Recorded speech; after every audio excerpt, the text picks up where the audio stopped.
Chapter 445. In the long silence, Huaisha did not speak. He vaguely understood what the philosopher meant, but because of this, he felt vaguely unhappy. He could not say it. I once felt despair at this ignorance that refuses to think. Great despair, Mr. Huaisha. The philosopher was still narrating. I felt like I was locked in a black box, unable to breathe. Every walking corpse around me made me feel a wave of fear and anxiety. Have you ever been to Constantinople in Rome? I think any big city may be the same. Cairo, Yorkshire, Yenjing, Jinling, the capital. Every time I walked in it, I could feel the loud noise of a machine running. When I brushed past the expressionless and numb faces, I felt as if I had entered the body of a giant beast. There was a huge gravitational force pulling me deeper and deeper, not allowing me to escape.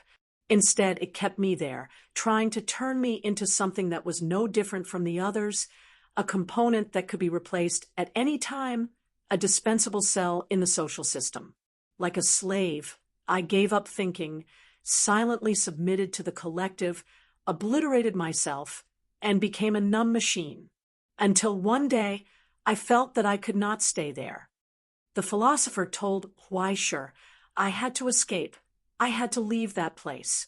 So I boarded a train, abandoned all of my possessions and finances, and started to wander without a care for anything until I came here. I have to say, you may be just thinking too much. Huaisha scratched his head, unable to understand. Is that so? The philosopher calmly asked, what if I change the analogy? What if replace Constantinople with the Silver Sea and replace wandering with sublimation? Can you understand? Huaisha was stunned. He finally understood where the displeasure in his heart came from. Why are you so contemptuous of others who are trying their best to survive? Mr. Philosopher, Huaisha asked, are there people who are born willing to become machines? For some people, becoming a machine is even a happiness and peace that they can't wait for. Why do you have to comment on everything from above after freeing yourself? Wasn't that too arrogant? According to your theory, you will never be able to prove that others have self-awareness. In other words, in your world, you will always be the only one who exists. I didn't say it was absolutely correct, did I? The philosopher was not annoyed. Instead, he smiled happily. I'm glad to see you refute my theory. Nothing makes me happier than that. Huaisha was stunned. Damn, just how long has this big brother of mine been tricked by my spiritual soul ability? Why is he so happy to see someone bicker with me? Huaisha has an impulse to recommend the internet celebrity take little brother to him. He always feels that he will have a good time arguing with little 19 of the Lin family. But Little Hut in the Woods is not willing to waste time on this kind of loss-making business, right? Philosophers do not care if others agree with their ideas and theories. They even seem to live in a lonely world. He played single-player games indifferently and did not play games with others. Huaisha felt a burst of pity and fear for such a life. What kind of hell is that? The moment I became a sublimator, my life was changed. Mr. Huaisha, I still don't know if this change is good or bad, but this is the answer I give you. The philosopher said seriously and solemnly, people have to think to feel their own existence and life. People who refuse to think are not alive. At best, they just exist. And it is through this will born from thinking that the sublimator proves their existence to the world. Isn't it? He said, in my opinion, the sublimator is the winner who has not been assimilated and obliterated by this world. In other words, to some extent, they have defeated the people of this world. He said his own conclusion so decisively and arrogantly. He did not care whether others agreed or not, and did not care whether Huaisha could accept it. He had put his own answer in front of Huaisha. Without saying anything else, Huaisha got up and said goodbye. The philosopher did not say anything else.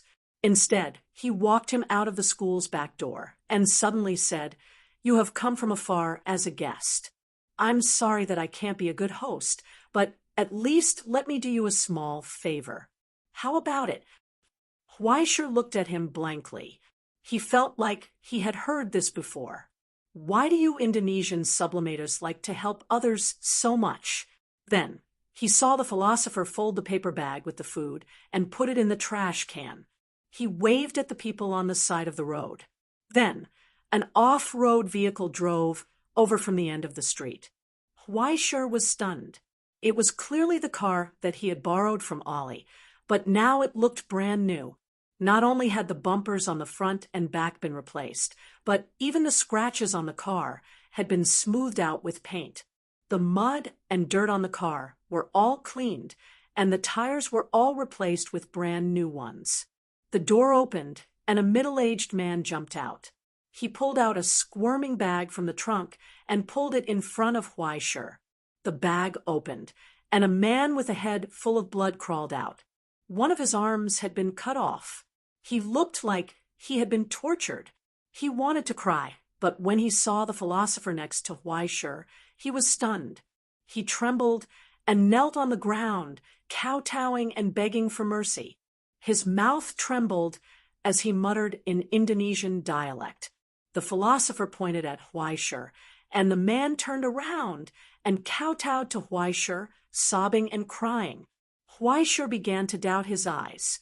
He looked at the car he had lost, and then at the philosopher.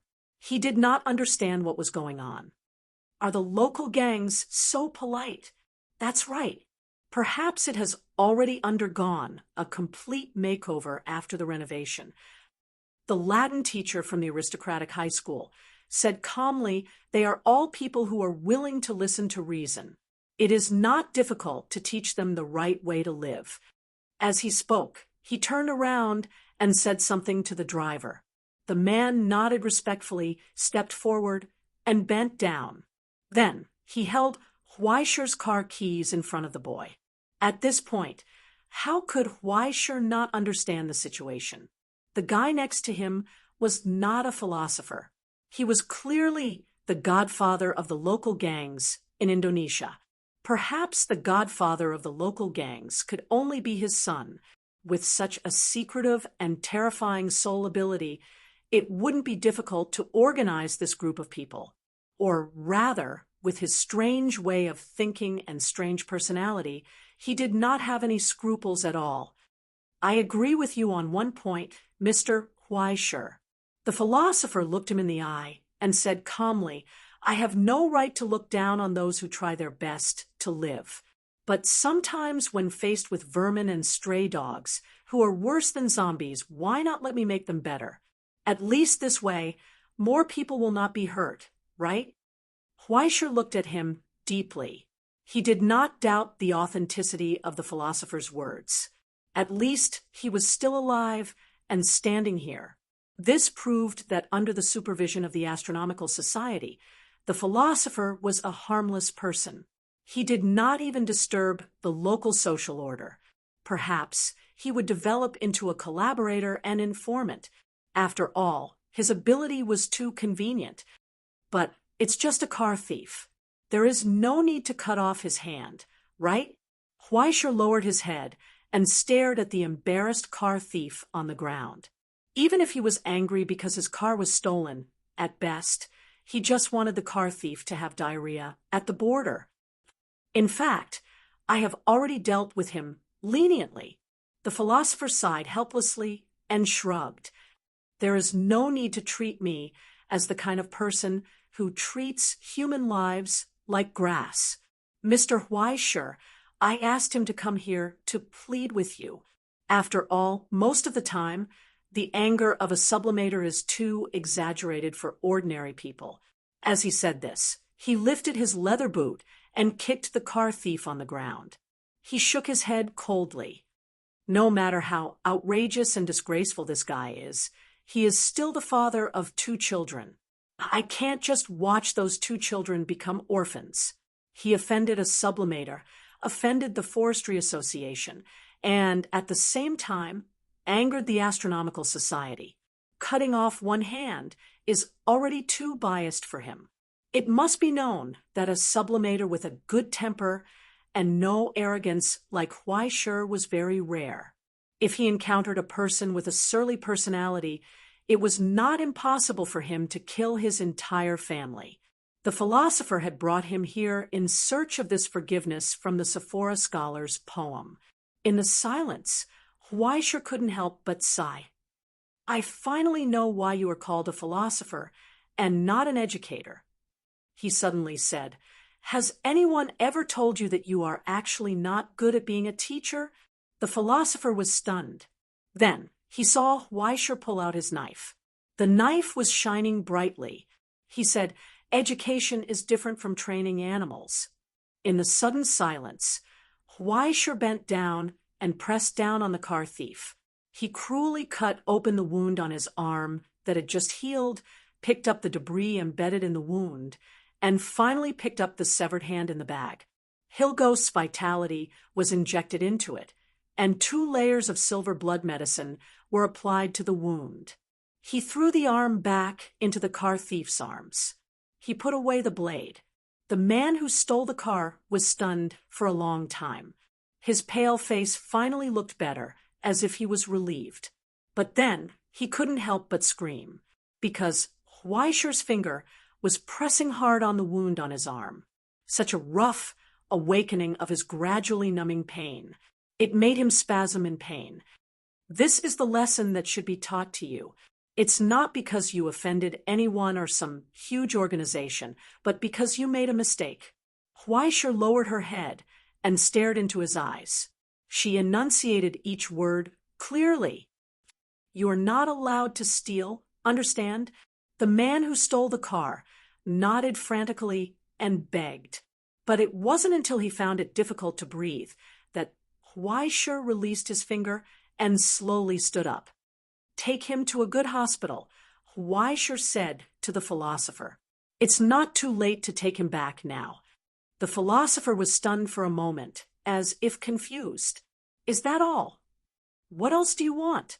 Huaishir asked back, calmly staring at the philosopher.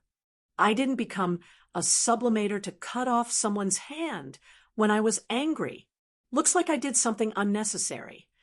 The philosopher shrugged. "If I made you unhappy, I apologize," although the apology wasn't sincere. Chapter 446. Let's say goodbye here, Mr. Philosopher. Huaishir picked up the key and waved at the kid not far away. "Therill, let's go." But Therill hesitated and did not move. Instead, he subconsciously looked at the philosopher. Huaishir frowned. "There is one thing I forgot to say." The philosopher glanced at the child beside him. "He came to Madura to find me." "What do you mean?" "My men told me that a strange, invisible person appeared in the Yogyakarta area. He seemed to be a child and was wandering around. Then I spent some time to find his whereabouts." The philosopher looked down at Therill. "We talked on the phone before. I told him that he could come to Madura to find me. I would provide him with the education and life he should have, so that he would not be forced by hunger and cold. In the end, he was willing to come to Madura to find me." Huaishir finally recalled the philosopher's surprise when they first met. What surprised him wasn't his own age, but Sayar's. He didn't expect Sayar to be such a young child, but he was not interested in what the philosopher had said. The Astronomy Society has a special foster organization and policy for this kind of underage ascendant, Huaishir calmly retorted. "I think you probably don't need to worry about it.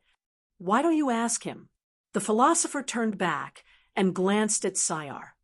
"This kind of thing should be decided by the person involved, right? He's still a child." "No, he is already an ascendant." The philosopher said seriously, "Every ascendant must be responsible for their own fate, no matter how small. You and I can't make the choice for him, right?" Huaishir looked at him silently for a long time, then lowered his head to look at Sayar. Sayar was also looking at him. All right. Huaisher sighed. Let's have a chat. Okay. The philosopher nodded and stood away as if he did not want to waste time. The pen in his hand was still writing and commenting on the lesson plan. He waited patiently. Huaisher glanced at him, then retracted his gaze and looked at the little ghost in front of him. You heard it. This uncle who doesn't look like a good person wants to adopt you. Huaisher shrugged. If you are willing to come with me, I will contact the Astronomy Society. Well, you don't know what the Astronomy Society is. In short, I can guarantee that you will be properly arranged. Now, both sides are up to you to choose. You have to make a choice for your own destiny, Sayar. Siyard stared at him blankly, and then at the philosopher in the distance. He was a little unsure. Is he really the philosopher of Madura? Huaisher shrugged. I can't guarantee that he really has the trophy and identity of a philosopher, but if there is someone who is called a philosopher, it's probably him. I've always heard about him. Sayar said excitedly, everyone says that he's the boss of bosses. When he speaks, no one dares to speak. Once he coughs, everyone will kneel on the ground in fear. He told me to come to Madura to find him. So it was true. His eyes sparkled. There was no need to answer. Huaisher sighed, helplessly. Well, I understand. He got up and waved to the philosopher in the distance, indicating that he could come over. As if he already knew the result, the philosopher's expression was calm and determined. He glanced at the excited Sayar and nodded slightly. It seems that I seem to be more likable to children. Huaisher couldn't help but roll his eyes. He let out a long sigh. He reached out, took out his ID from his pocket, and unfolded it. So now I am standing in front of you as a registered military officer of the Astronomy Society, Mr. Philosopher. He said, I need your assurance. The philosopher's expression was calm as he told Huaisher, I will raise Sayar as an educator and do my best to make him a kind person who is harmless to the current situation. You won't use him as a tool? Huaisher asked again. You won't lead him astray? I swear. The philosopher raised the rosary on his right wrist. You don't need God to guarantee you here. Huaisher raised the ID in his hand and showed him the Astronomy Society's logo. You just need to be honest with it. Then I promise. Without any hesitation or guilt, the philosopher made a promise to the Astronomy Society. This made Huaisher feel even more stifled, a godfather of philosophy, with a problem in his concept, and an audacious, invisible kid. God knows what kind of sparks will fly when these two come together. He could forcibly take Sayar away. But what was the point of that? The philosopher could adopt Sayar through formal procedures. Sayar could also come out to find the philosopher again. What satisfied him was nothing more than his senseless benevolence.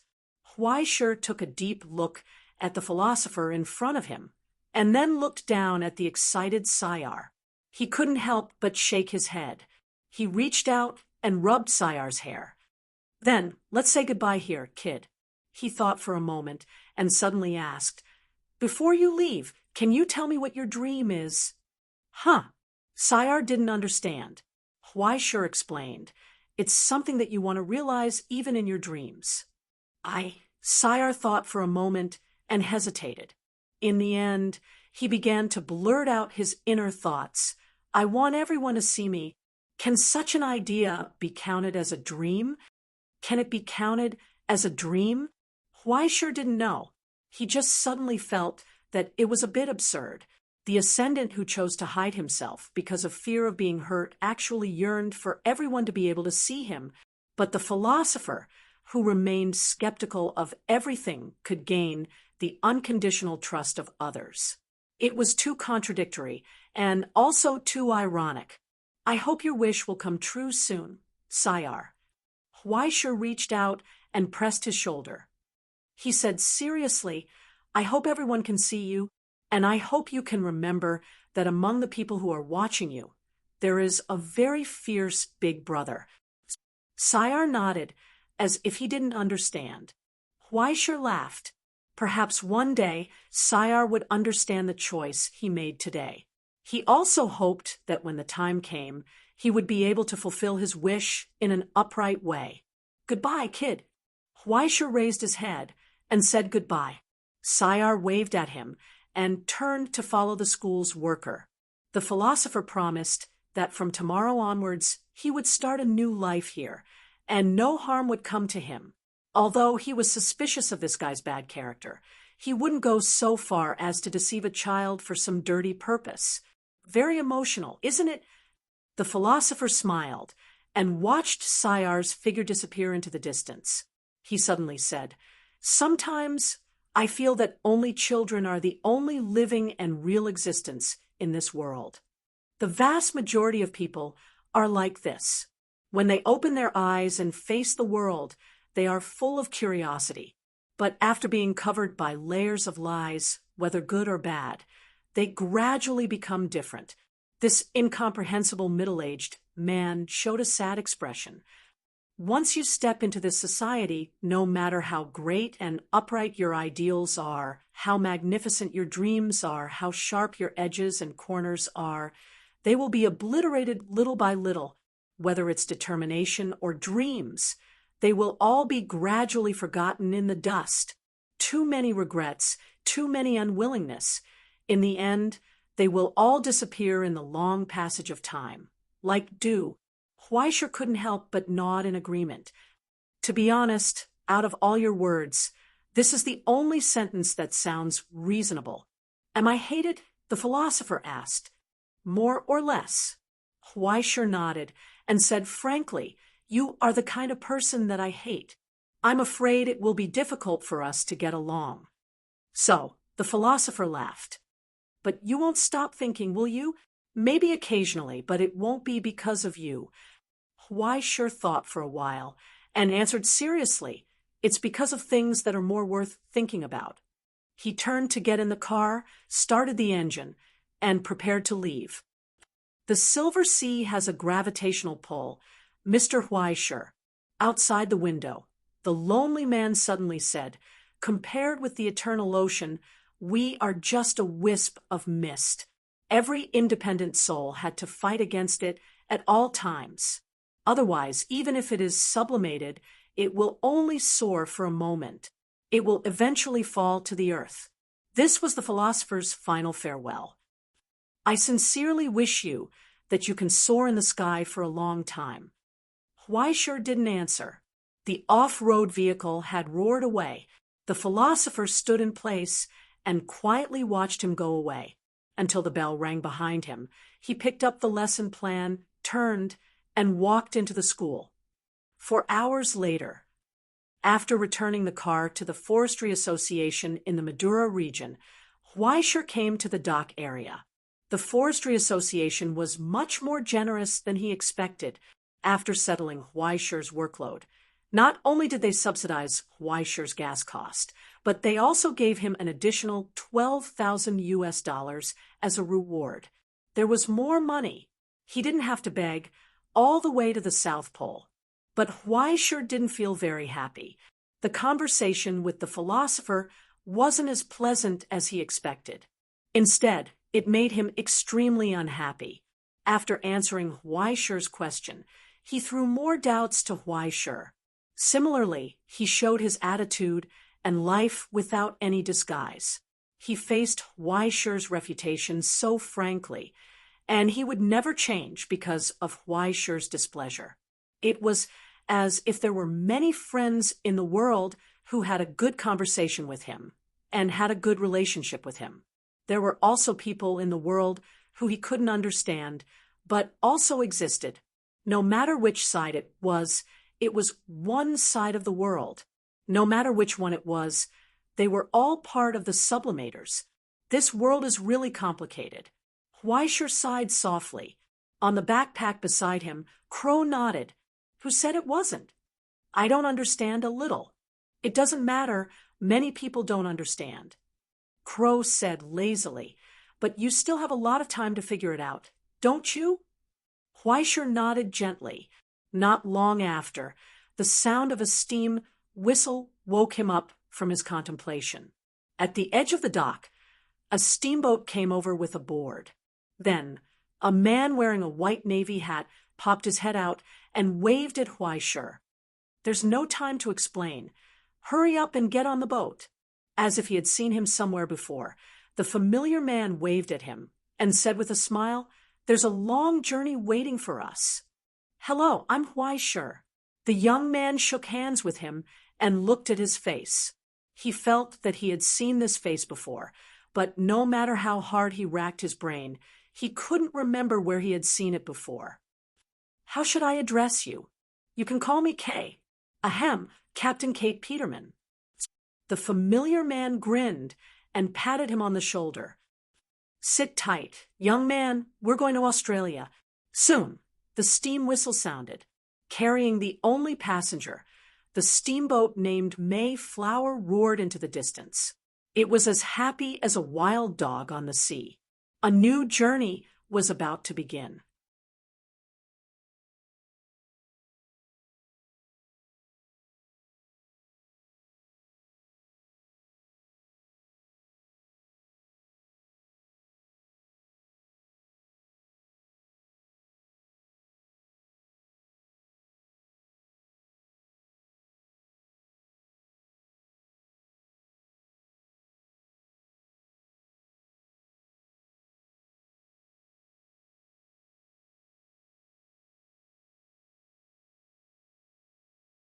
Chapter 447. 2 days later, Huaishur climbed out of the cabin dizzily. He lay on the side of the ship and vomited. He felt like he was going to die. How could there be someone in this world who could drive a broken steamboat so wildly? The guy who called himself Kate Peterman felt like he had seen him somewhere before, but he couldn't remember where. Was it because he had seen too many people who deserved a beating? He felt like something was wrong. Last night, he saw with his own eyes that this guy was eating hot pot, singing, and drinking wine in the captain's room. He was even holding the rudder with one hand and showed him a wave drift and a trench turn at the most dangerous time. The entire ship was almost flying dozens of meters above the waves. Huaishur was so scared that he had nightmares that night. He dreamed that he was sunk into the deep sea with the ship and saw a strange and terrifying city. Finally, Kate Peterman took him and drove the ship head-on into a terrifying and huge figure. After waking up, Huaishur was already in a bad mood. Although the ship was too wild, his personality was too frivolous, too talkative and annoying, and he made people want to beat him up. He was still a good person, right? Huaishur was beginning to feel uncertain about this. Although he didn't know if that guy's driving skills were superb or lousy, at least he let him eat and drink well for the past 2 days. He even talked to him when he was free. He just didn't know why he was always concerned about relationships. How many girlfriends did he have? Did he have children outside? Who was he going to marry? Had he ever considered bigamy? He made it sound like he was a scumbag who went around cheating for sex. He always made up all kinds of nonsense in his mind, recalling the 17 years of his life where he had a blank history of relationships. Huaishur felt that there was something wrong with the style of this world. In the past, he couldn't even solve the problem of eating. He was always thinking about where to get the money for his next meal. How could he have time to think about this? After becoming an Ascended One, he became even more Buddhist. Every day, he only trained his body, practiced his zither skills, and thought of ways to hide money under the eyes of the crow. He didn't care much about women. If he had the time to think about this, he might as well worry about his career path. Originally, he had planned to slack off in the Astronomical Society and be a salary thief. Occasionally, he would act as a tool. When he had enough money, he would use his current level 9 copywriting skills to write a flawless resignation letter. From then on, he would be content to be a salted fish. How did he unknowingly become an S-class player and a future gold medal fighter? The things that young people worry about nowadays are really interesting. He was confused. That's it.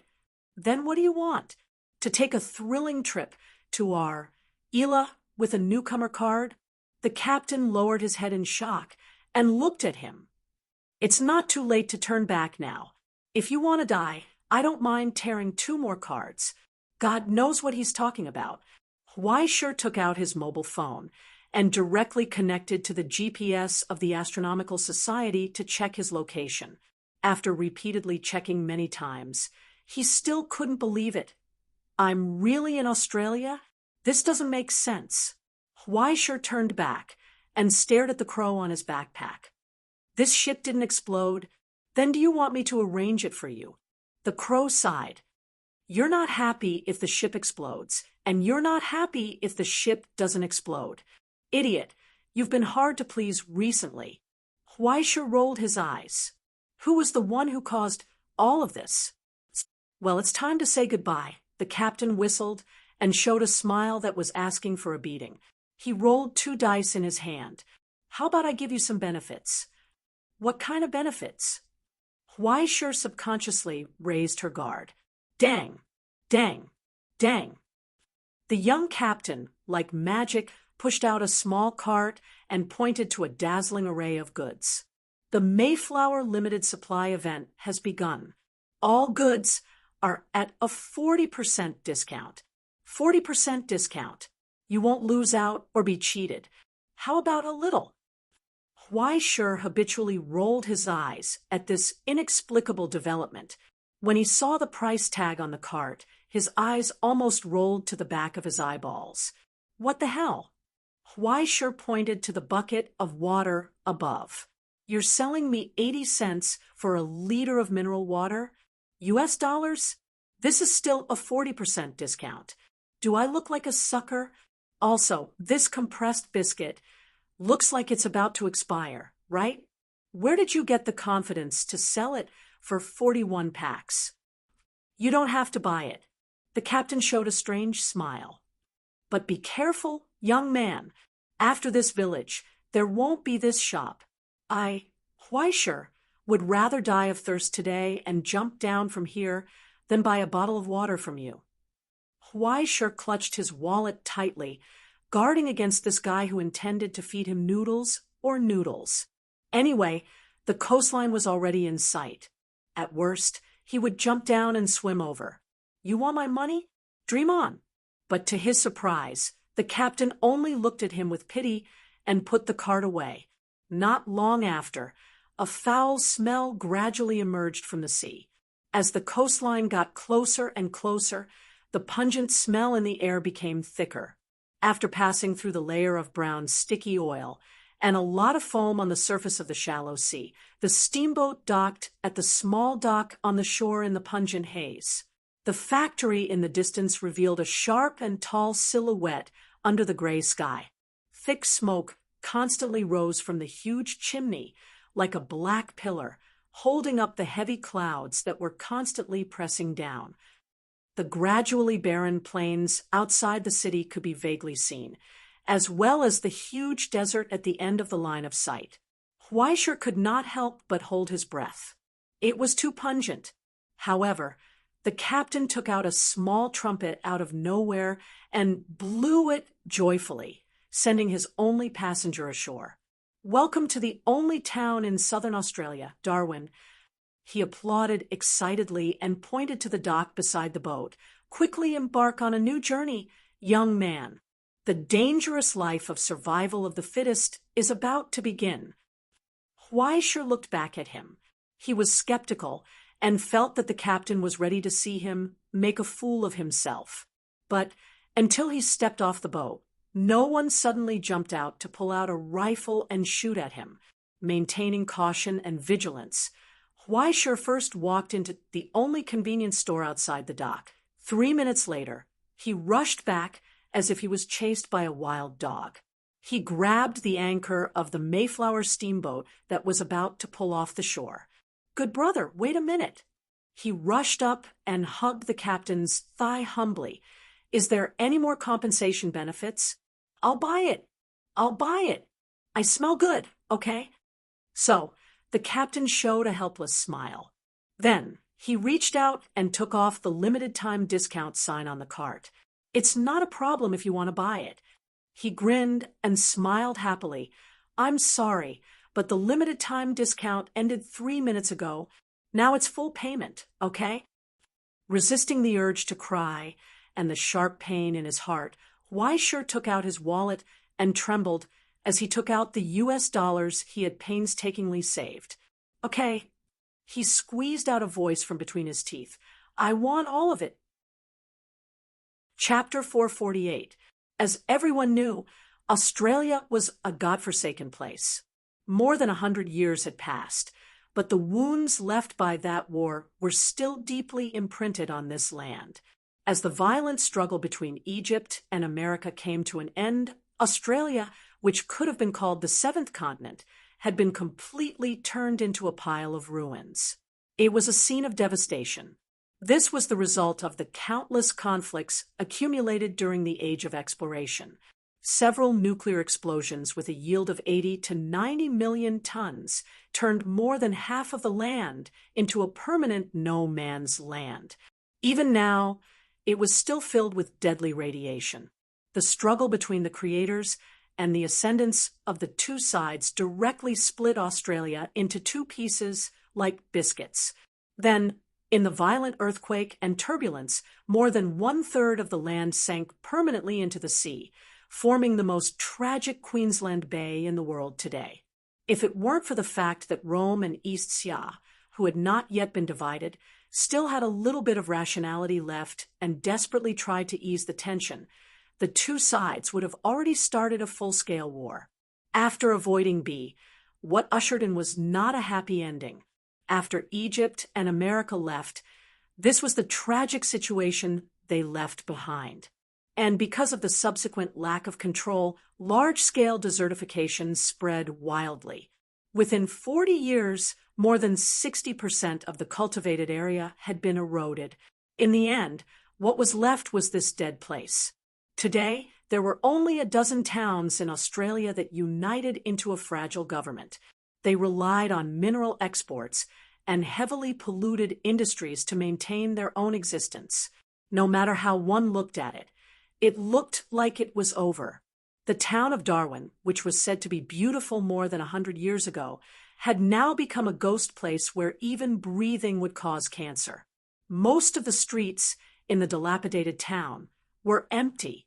Outsiders were rare, and even locals were rare. The streets were covered with coal ash and dust. In the pungent fog that seemed to linger here forever, every pedestrian looked hurried. They wore masks on their faces, and some even wore helmets or gas masks.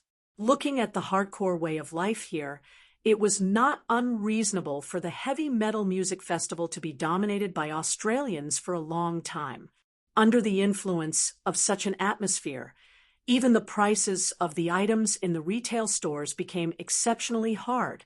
A bucket of mineral water that was 2 years past its shelf life cost more than $90, and instant noodles that were covered in dust started at $50. The only thing that was cheap and good was the homemade liquor that would make one feel blind after drinking it. Everything in the city was dominated by a few large companies.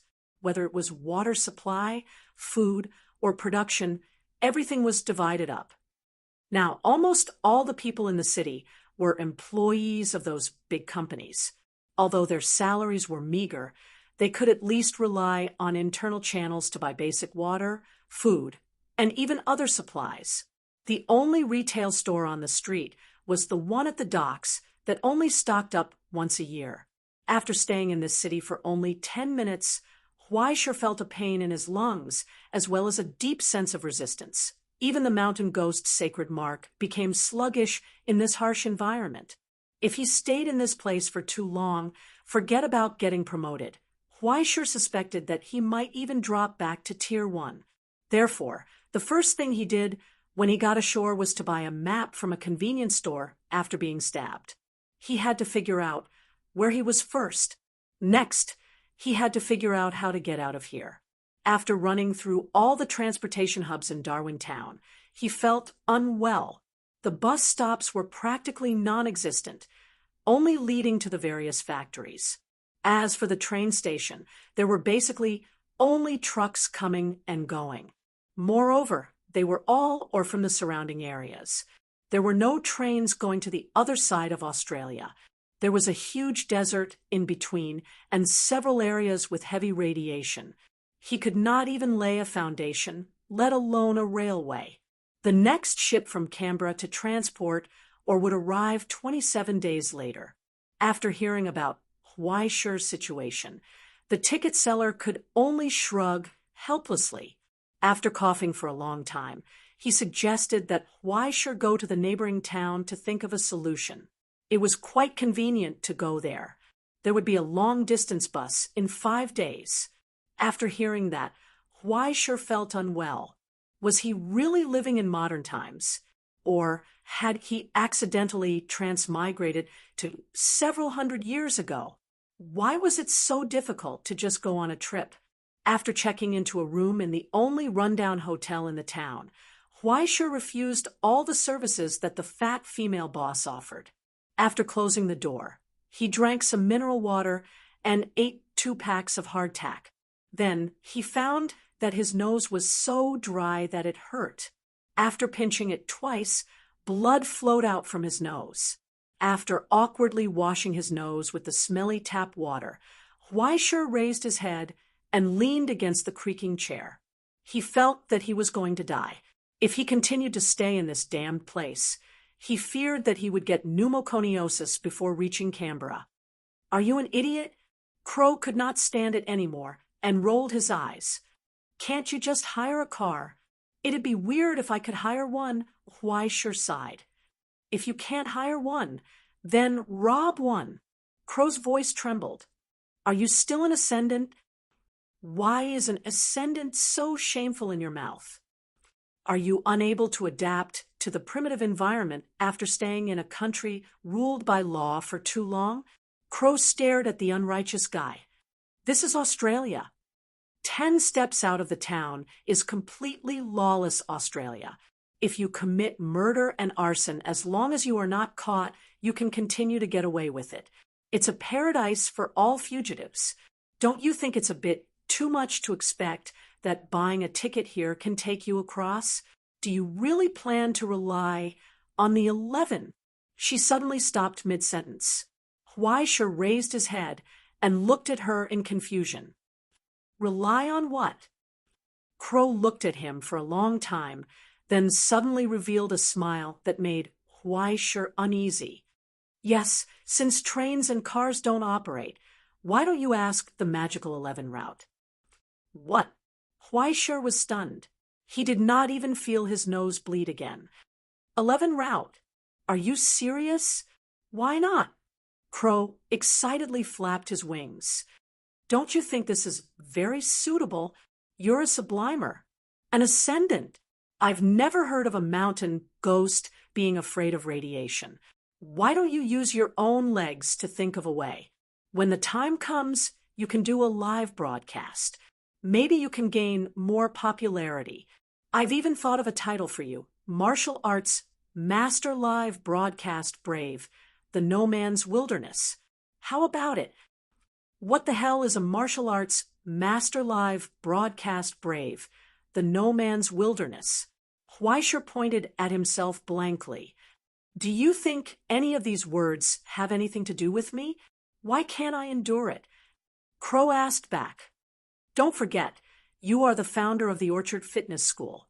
What's wrong with being called a martial arts master? Don't let down the spirit of the school. Orchard Fitness School, my ass." Huaishi rolled his eyes. He had not even paid his tuition fees yet. He had to rely on the experience class to graduate, not to mention a certificate. It was hard to say if Elder Luo would even recognize him as a student after he left. "Moreover, you are so stubborn. Why can't you be brave?" Crow asked. "You have broken through so many hells. Why are you afraid of a no man's wilderness? It's just a radiation zone, and there's almost no radiation. The rabbits have already given birth to nests after nests. Why can't you leave? When the time comes, do a live broadcast, and I will encourage the group of girls to raise money for you. Won't you easily get more than 100,000 US dollars? What the hell? Why sure heard something wrong and looked at her suspiciously. What support? Why don't I know about it? Also, how did you encourage it? Also, why have I never received it? How can you say you didn't receive it? Crow suddenly became shy. Look, didn't I buy you a sesame seed cake a few days ago? You King took my money again. Why sure was furious. He grabbed the black-hearted woman's neck and shook it violently. You even cheated my fans of their money. I am going to scatter your ashes today. How can you call it swallowing? Crow retorted. I worked hard to take a lot of photos in exchange. How can I cheat money? Moreover, you are still so young. I am afraid that you will spend it recklessly. I will help you keep it first and return it to you when you are an adult. Huaisha really wanted to know how this woman was able to speak so eloquently about such an unconscionable thing. Today, he finally knew how his Paradise Prince fan club came about. It turned out that she was the King president, and she even took up a position to cheat the girls of their pocket money. Don't misunderstand. In fact, I am just a fan head. That's all. The president is mainly responsible for the money. It has nothing to do with me. Crow quickly explained. Isn't sister doing this for your own good?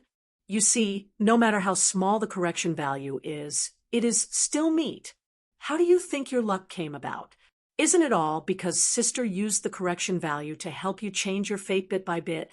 Otherwise, how could you have the chance to make a fortune? If you don't believe me, think about it. Once you have more than 50,000 in your account, has your luck ever been good? Huaisha thought about it carefully. It seemed that what she said was true. All of his assets were actually handed over to Feng Shu to manage and hold, and most of the liquid funds were almost all taken away by Crow, this gold-swallowing beast.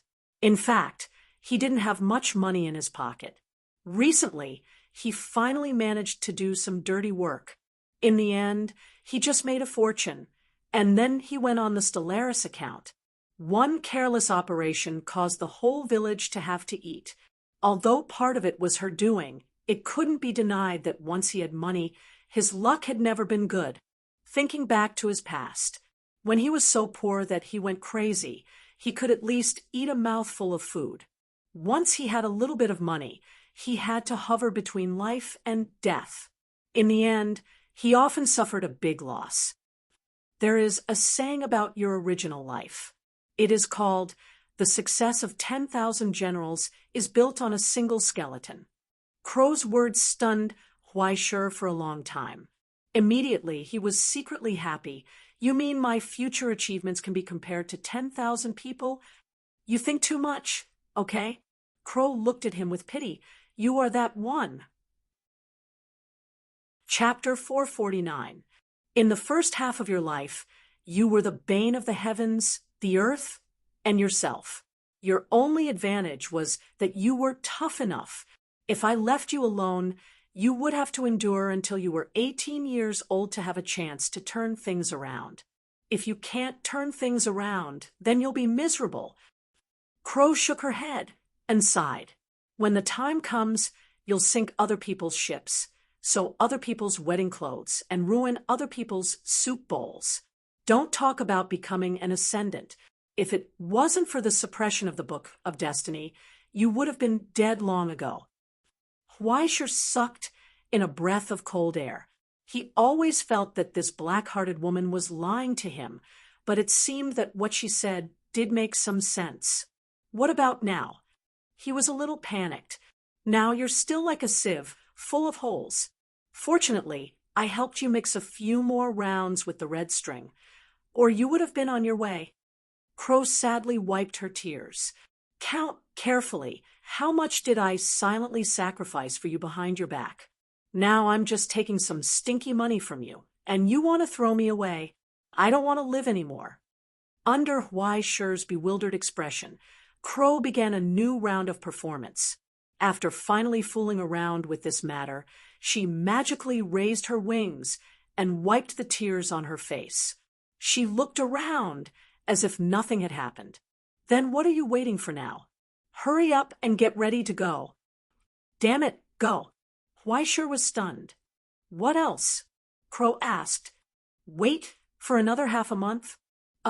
Seeing that Huaishi was hesitating, Crow suddenly rolled on the table like a child. "I don't care. I want to go to the South Pole. I want to go to the South Pole. Huaishi, I want to watch penguins." Huaishi really wanted to scold her. "What are you watching penguins for? Aren't you darker than penguins? Besides, aren't penguins in the North Pole?" But after hearing what she said, Huaishi was really eager to try. "Isn't it just a big desert? Isn't it just a few radiation zones? I'm an ascendant. Why should I be afraid of this? Why don't I give it a try?" He took out his phone and began to search how to cross the desert. Seeing that his trick had worked, Crow secretly heaved a sigh of relief. Once again, he felt a dull pain in his conscience. Although she was indeed constantly using Huaishi's current correction value to adjust his fate, in reality, it was just to fill in the gaps. Moreover, it had nothing to do with collecting money. Huaishi's fate had indeed changed slightly after becoming an Ascended One, but most of the effects came from the Book of Destiny. As an authoritative relic that represented celestial genealogy and the former kingdom of heaven, it itself represented the huge 412, 64% correction value of the Lord of Celestial Genealogy. It was enough to change the entire reality 4 times, and the remaining correction value belonged to it.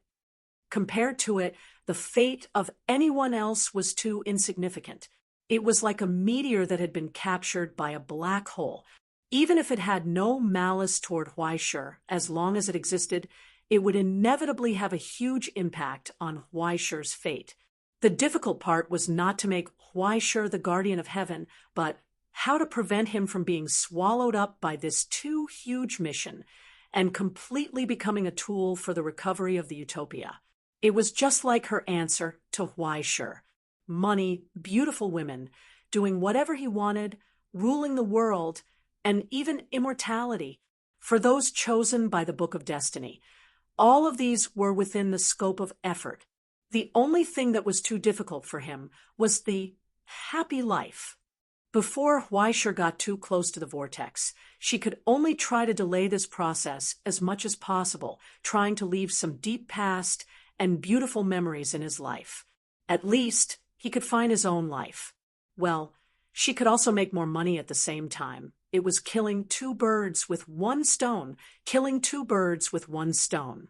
Win, win, win. However, the speed of advancement had to be sped up once again. She calculated the time in her heart and breathed a sigh of relief. There was still some buffer time. Among all the paths of celestial genealogy, only the path of Heaven's Inquisition was the most suitable choice for Huaishi. It had a unique destiny that even the Book of Destiny could not interfere with. The faster Huaishi advanced, the more room for her to operate, the higher the possibility of reaching a balance between the two. So, should she cheat more money next time? Half an hour later, almost the whole world knew that Huaishi had gone to Australia. "I'm in Australia. I just got off the steamboat and crossed the desert for the first time. Is there anything I need to pay attention to? Waiting online. It's quite urgent." Gentle Xiaoxian gave him a like on his WeChat Moments for help. "It's not very difficult. Senior sister left a message. Just bring a shovel. Also, remember to bring more sunscreen, or your skin will turn dark." The corners of Huaishi's eyes twitched. It was like a newbie who saw the European king and the Liver King standing in the water. They were only submerged up to their ankles. There was really no reference value. Then, Yu Dongri shared a link. The old man's last words before his death. The top 10 dangers of the radiation zone that you don't know about. Everyone who has seen it has forwarded it. After Weischer opened the link, he could only see 2 words between the lines: hair loss. He sneered and replied with a selfie of his long hair that reached his waist. The mountain ghost wanted to lose its hair. That was more difficult than Mystic Bird not being able to draw SSR from a mobile game. Fu Yi left a message. You went to Australia? Help me bring back a boomerang. It's best if it's the kind that has been consecrated after killing a kangaroo. By the way, what should I do if the dog grinds its teeth? It gnawed on my dad's pistol and pooped a bunch of bullets just now. Well, Weischer could already see the scene of old Fu's incompetent rage. He thought for a long time and seriously suggested, maybe it's iron deficiency. This symptom is very serious. Ask your dad to bring 2 AKs back at night to nourish it. After spending a long time reading through the comments, Weischer found that among the bunch of comments, only the comment from the Phoenix Astronomy Association, Lucian, was more reliable. This old man was an extreme sports enthusiast, whether it was barehanded rock climbing, deep-sea diving, or even hiking. He had invested a lot of energy and time into all kinds of adventures. He was full of experience in all kinds of adventures. If it were not for his restless and peaceful heart, he would not have accepted the dangerous job in the archaeological team. He enthusiastically gave Weischer a long list of equipment and precautions. He also said that if Weischer had any questions, he could call him at any time. He also warmly invited Weischer to join the Extreme Sports Club. In the future, after work, they could go to all kinds of dangerous places together. Wouldn't that be perfect? Weischer glanced at the homepage of the Kindred Spirit Association. She only saw an average of 40% disability rate every year. He wanted to challenge himself, but he was not crazy to that extent. He quickly declined. After getting the equipment list, Weischer compared it with the things in his saddlebag. He found that whether it was tents or various tools, they were basically all in his inventory.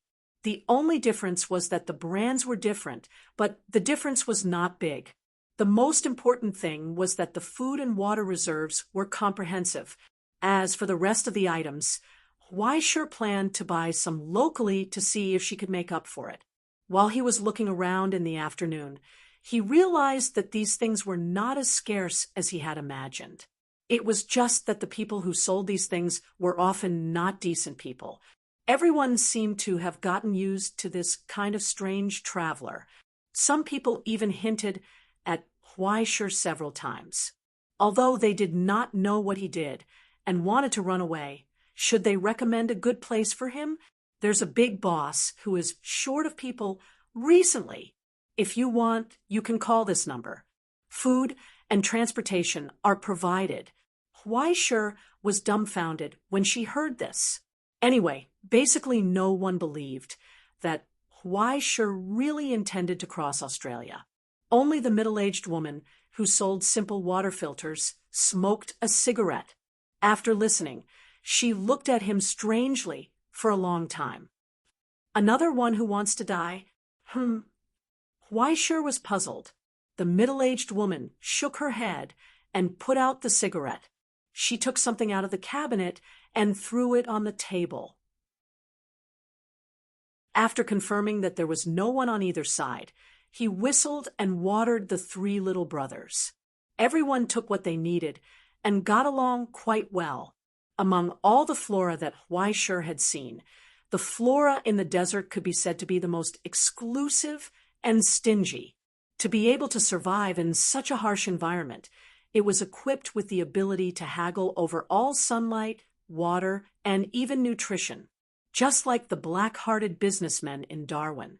For a foreign mountain ghost like Weischer, they were too lazy to pay attention to him. Some were even extremely repulsed, directly rejecting Weischer's communication at the moment of contact. They were determined not to share even a little bit of water and nutrition with a foreign vegetable, unless Weisher also took out water in exchange. However, after so many days, Weisher had gained a little experience and gain, especially when he found out that this group of local brothers did not care what kind of water he provided. In this way, for the next 2 days, he would find a shady place to sleep during the day and travel at night. When Weisher compared the map, he looked at the active volcano that intermittently spewed lava in the distance and finally determined his approximate location. He had gradually passed through the edge of the desert and was about to officially enter its official range. Looking up at the gray sky in the distance and the sound of thunder, Weisher reached out and took off the gas mask from the hanging of his backpack and put it on his face. Then he zipped and buttoned the clothes. Before he could finish his preparations, the dark clouds in the sky had already drifted over. Then dust drifted from the sky, like a blizzard. The dust was mixed with fine ice crystals, which fell on the mask's goggles and made a popping sound. In the hurricane, Weisher could only bend down and carry the backpack forward with difficulty. Otherwise, he was afraid that he would be rolled into a rolling gourd by the strong wind. When climbing some sand dunes, he even had to take out a rope first to fix himself. Otherwise, he would easily be buried by the turbulent sand dunes. From time to time, pollution clouds from distant industrial cities would drift into the desert, bringing dust and pungent haze, making the desert environment even worse. He finally understood why Lucian's list repeatedly emphasized the need for gas masks. After a gray snow, a filter element that could work in industrial pollution for 3 days was completely destroyed. Weisher's filter element reserve was not enough. He could only use his brain to modify it. On both sides of the mask, outside of the filter element, there were 2 happy potion jars that Weisher had welded onto the mask with her binding hands. The jars were layered according to the structure of a hookah and filled with the filtrate that was commonly used in alchemy. Every time he breathed, he could hear a low, rumbling sound from the jars. Traveling was an extremely difficult thing, and it was often asking for trouble. Now, he finally had some understanding of this matter.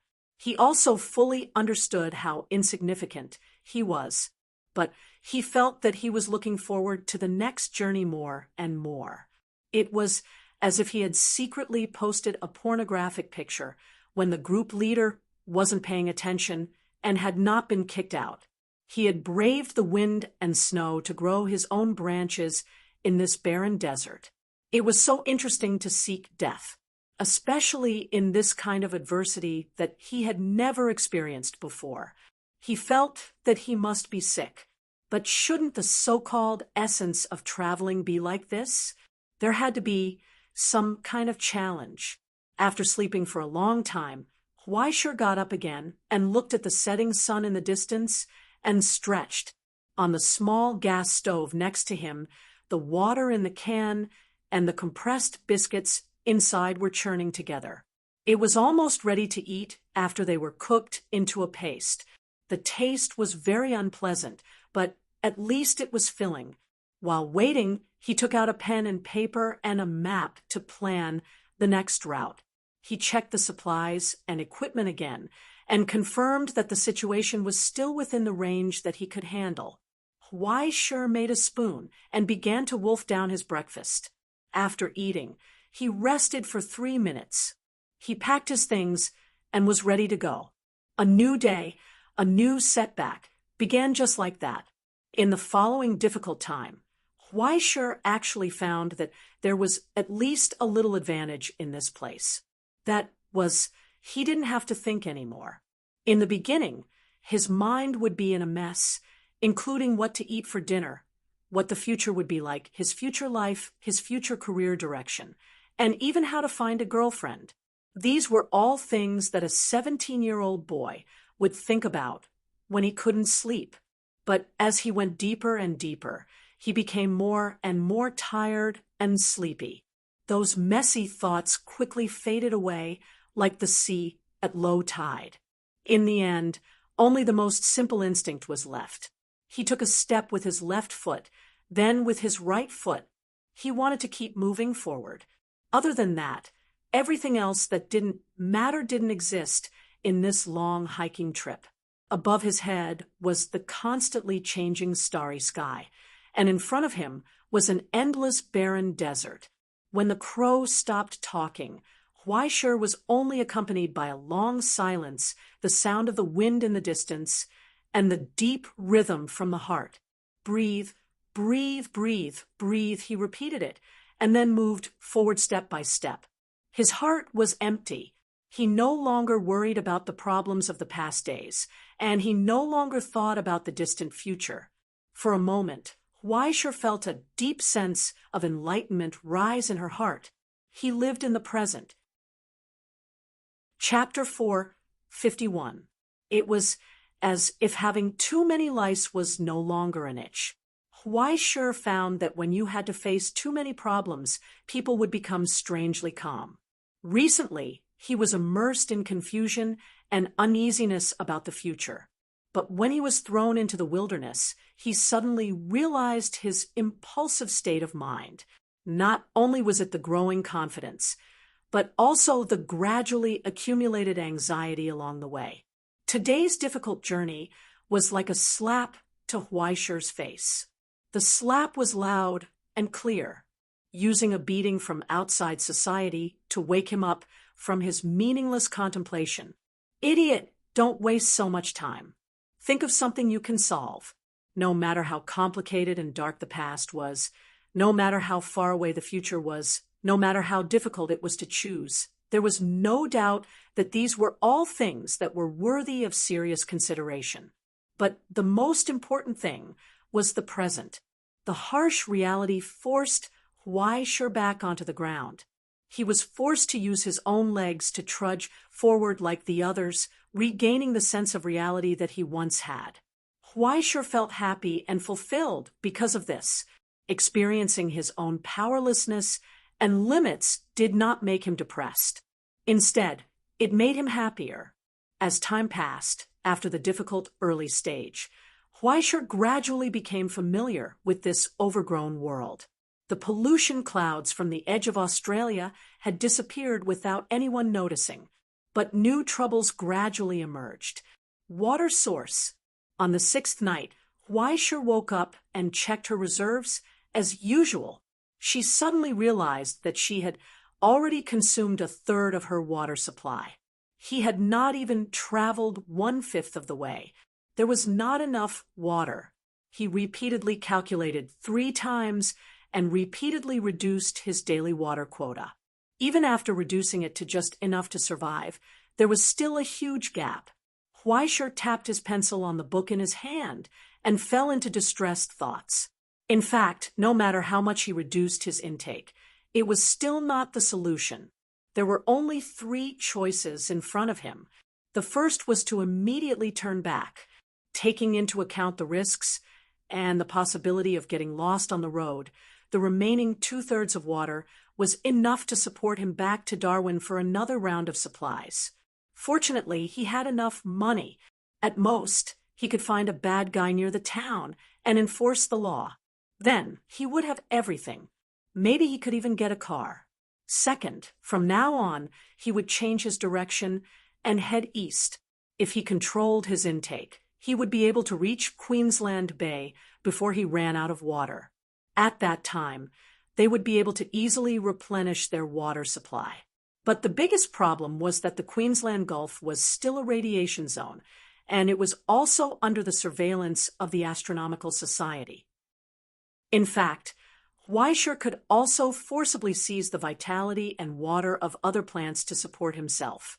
However, after being a mountain ghost for so long, Huaishir really did not want to do anything to those plants that had been helpful to him all this time. Enough water for Huaishir to drink. They could live for more than half a year. No matter how much the desert plants rejected foreign vegetative people, they did not completely refuse to serve Huaishir. The mountain ghosts themselves relied on the plant ecology to survive. If the ecology was destroyed, the mountain ghosts would have no place to stay. Unless death was imminent, and they had no choice but to whip, Huaishur would generally not consider such a cruel method. After 3 adjustments, the new desert ecosystem in Huaishur's body was finally completed. At this moment, Huaishur's face in the mirror had become a short-haired youth with a yellowish face and rough skin. Even his lips were faintly brown. A new layer of membrane-like substance covered his pupils, reducing the loss of water to the greatest extent. The specialization was complete. He had successfully turned himself into a tropical desert vegetative person. The mountain ghost sacred mark was no longer as sluggish and slow as before. Instead, it operated smoothly again, completely adapting to the desert environment. Huaishur could not help but start to reflect. Was he too used to being stubborn? After being used to fighting for everything, it was only now that he understood the most common techniques used by ordinary mountain ghosts. Every type of sacred mark had its own strengths, especially the celestial genealogy created by the Astronomy Association, which had searched the mythological source books of the entire territory. Every sacred mark of every path had been endowed with many characteristics long before it was born. It could be said that every sacred mark had its own unique field. If it were not for Crow's reminder, Huaishur would never have thought that he could adjust the ecosystem in his body to adapt to the outside environment. Now you know the benefits of spending money? Crow glanced at him. Think about how big the tolerance range of an ordinary mountain ghost is, and then compare it to yours. The civilian version being able to accommodate 3 types of ecosystems is already considered a thorough plan. How can there be someone like you who can touch grass at the first opportunity without restraint and madly touch all the ecological environments in his body until he can simulate all the ecological environments in the present state? Are pay-to-win players that powerful? Huaishur was dumbfounded. What else? That kind of embarrassing trash who was beaten up by a seal with no money can only mean one thing, and that is that he didn't spend enough money. Crow shook his head, flapped his little wings, and stepped on Huaishur's head. All right, don't be so smug. Walk and walk. There's still a long way to go. Chapter 452. 2 days later, Huaishur heard the sound of thunder again. This time, after 2 days, the distant roar was getting closer and closer, and it was already lingering in his ears. But when Huaishur looked up, he couldn't see the clouds. Strictly speaking, he saw clouds. But he felt that something was wrong. The layer of dark clouds seemed to be a layer of Photoshop software that had been adjusted to transparency. It flashed in the sky and then disappeared quickly. It was a reflection from the mirage. These days, as Huaishur went deeper and deeper, such strange phenomena became more and more frequent. In addition to illusions, there were also phenomena that interfered with reality. During the day yesterday, Huaishur was awakened from his dream by the sound of an engine. When he opened his eyes and climbed out of the tent, he saw a highway in front of him. It extended from the end of the hot desert to the looming city in the distance. One car after another sped away, but soon, as if sensing Huaishur's spying, the highway quickly disappeared again. Along with the city in the distance, only a broken off-road vehicle was left on an abandoned broken road. It had been mostly buried by sand, and before Huaishur went to sleep, it was completely empty. There was nothing there. What the hell is this? Huaishur scratched his head and looked at the thundercloud illusion that flashed and disappeared in the sky again. He couldn't understand what was going on. This was clearly the Discovery realm. The depth was abnormally stable. There weren't any signs of hell transformation. But why were there so many messy things happening? Traces of the past? It's hard to say. After all, anything can happen here. The crow descended from the sky and stepped on Huaishur's shoulder. You should be able to see it after you climb over the sand dune in front. Huaishur raised his head blankly and stared at the sand dune that seemed to be towering next to him. He shook his head, put down his backpack, tied it with a rope, and began to climb up with difficulty. If there was a stable foothold, climbing like this wouldn't take any effort at all, right? However, if one wanted to walk steadily on the sand dunes and avoid the dangerous quicksand and other things buried below, one could only use the U-steps technique to forcefully distribute one's weight on every grain of sand. It wasn't difficult, but it was very troublesome. Every step took a lot of effort. When Huaisher climbed up the sand dune, he couldn't help but gasp a few times, dumbfounded. He even forgot to pull up the backpack from below. In front of him, where the illusion of the city had been a few days ago, he finally saw the ruins that had been left behind. It was a scene of devastation and destruction, ravaged by war. One could still vaguely distinguish the broken tanks and bombers, as well as the flags of Egypt and America, and even the outlines of the once high-rise buildings. These were not buried by the yellow sand, because Huaisher rubbed his eyes and finally confirmed that what he saw was not an illusion. Everything before his eyes was suspended in midair. The entire city seemed to have been violently lifted up, thrown to the ground, and then solidified at the moment of collapse. The remaining wounds of the past were sealed in this amber-like way. Now, the once huge ruins were suspended high, rolling slowly in the night wind. As if immersed in the sea, it rose and fell weightlessly. Gravity was abnormal here. Huaisher turned around and pulled out an empty can from her backpack. Then, she poured some sand into it and tossed it forward with all her might.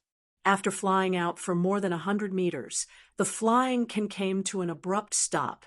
It hovered in the air. Even the sand sprinkled from the mouth of the can maintained the spreading shape and stopped. Even the time was abnormal. Huaisher swallowed. What the hell is this? It's a bug. Haven't you seen it before? The crow combed its feathers calmly and said, "This is Australia's biggest problem. It's not that it's dry. It's not that it's barren. It's a problem that even the Astronomical Society can't solve. No, it should be said that those guys did it on purpose." Huaisher couldn't believe it. Is Zarathustra's secret instrument out of control? No, in fact, the main mission of the Astronomy Association is to ensure the operation of the 3 major blockades. Even if it consumes more than 30% of the world's material resources every year, it has to maintain the normal operation of the 3 major blockades. Crow replied, "But in Australia, the situation has changed. This entire continent is Zarathustra's buffer zone. Do you understand? As Zarathustra, who cut off all the secret instruments and started a new era.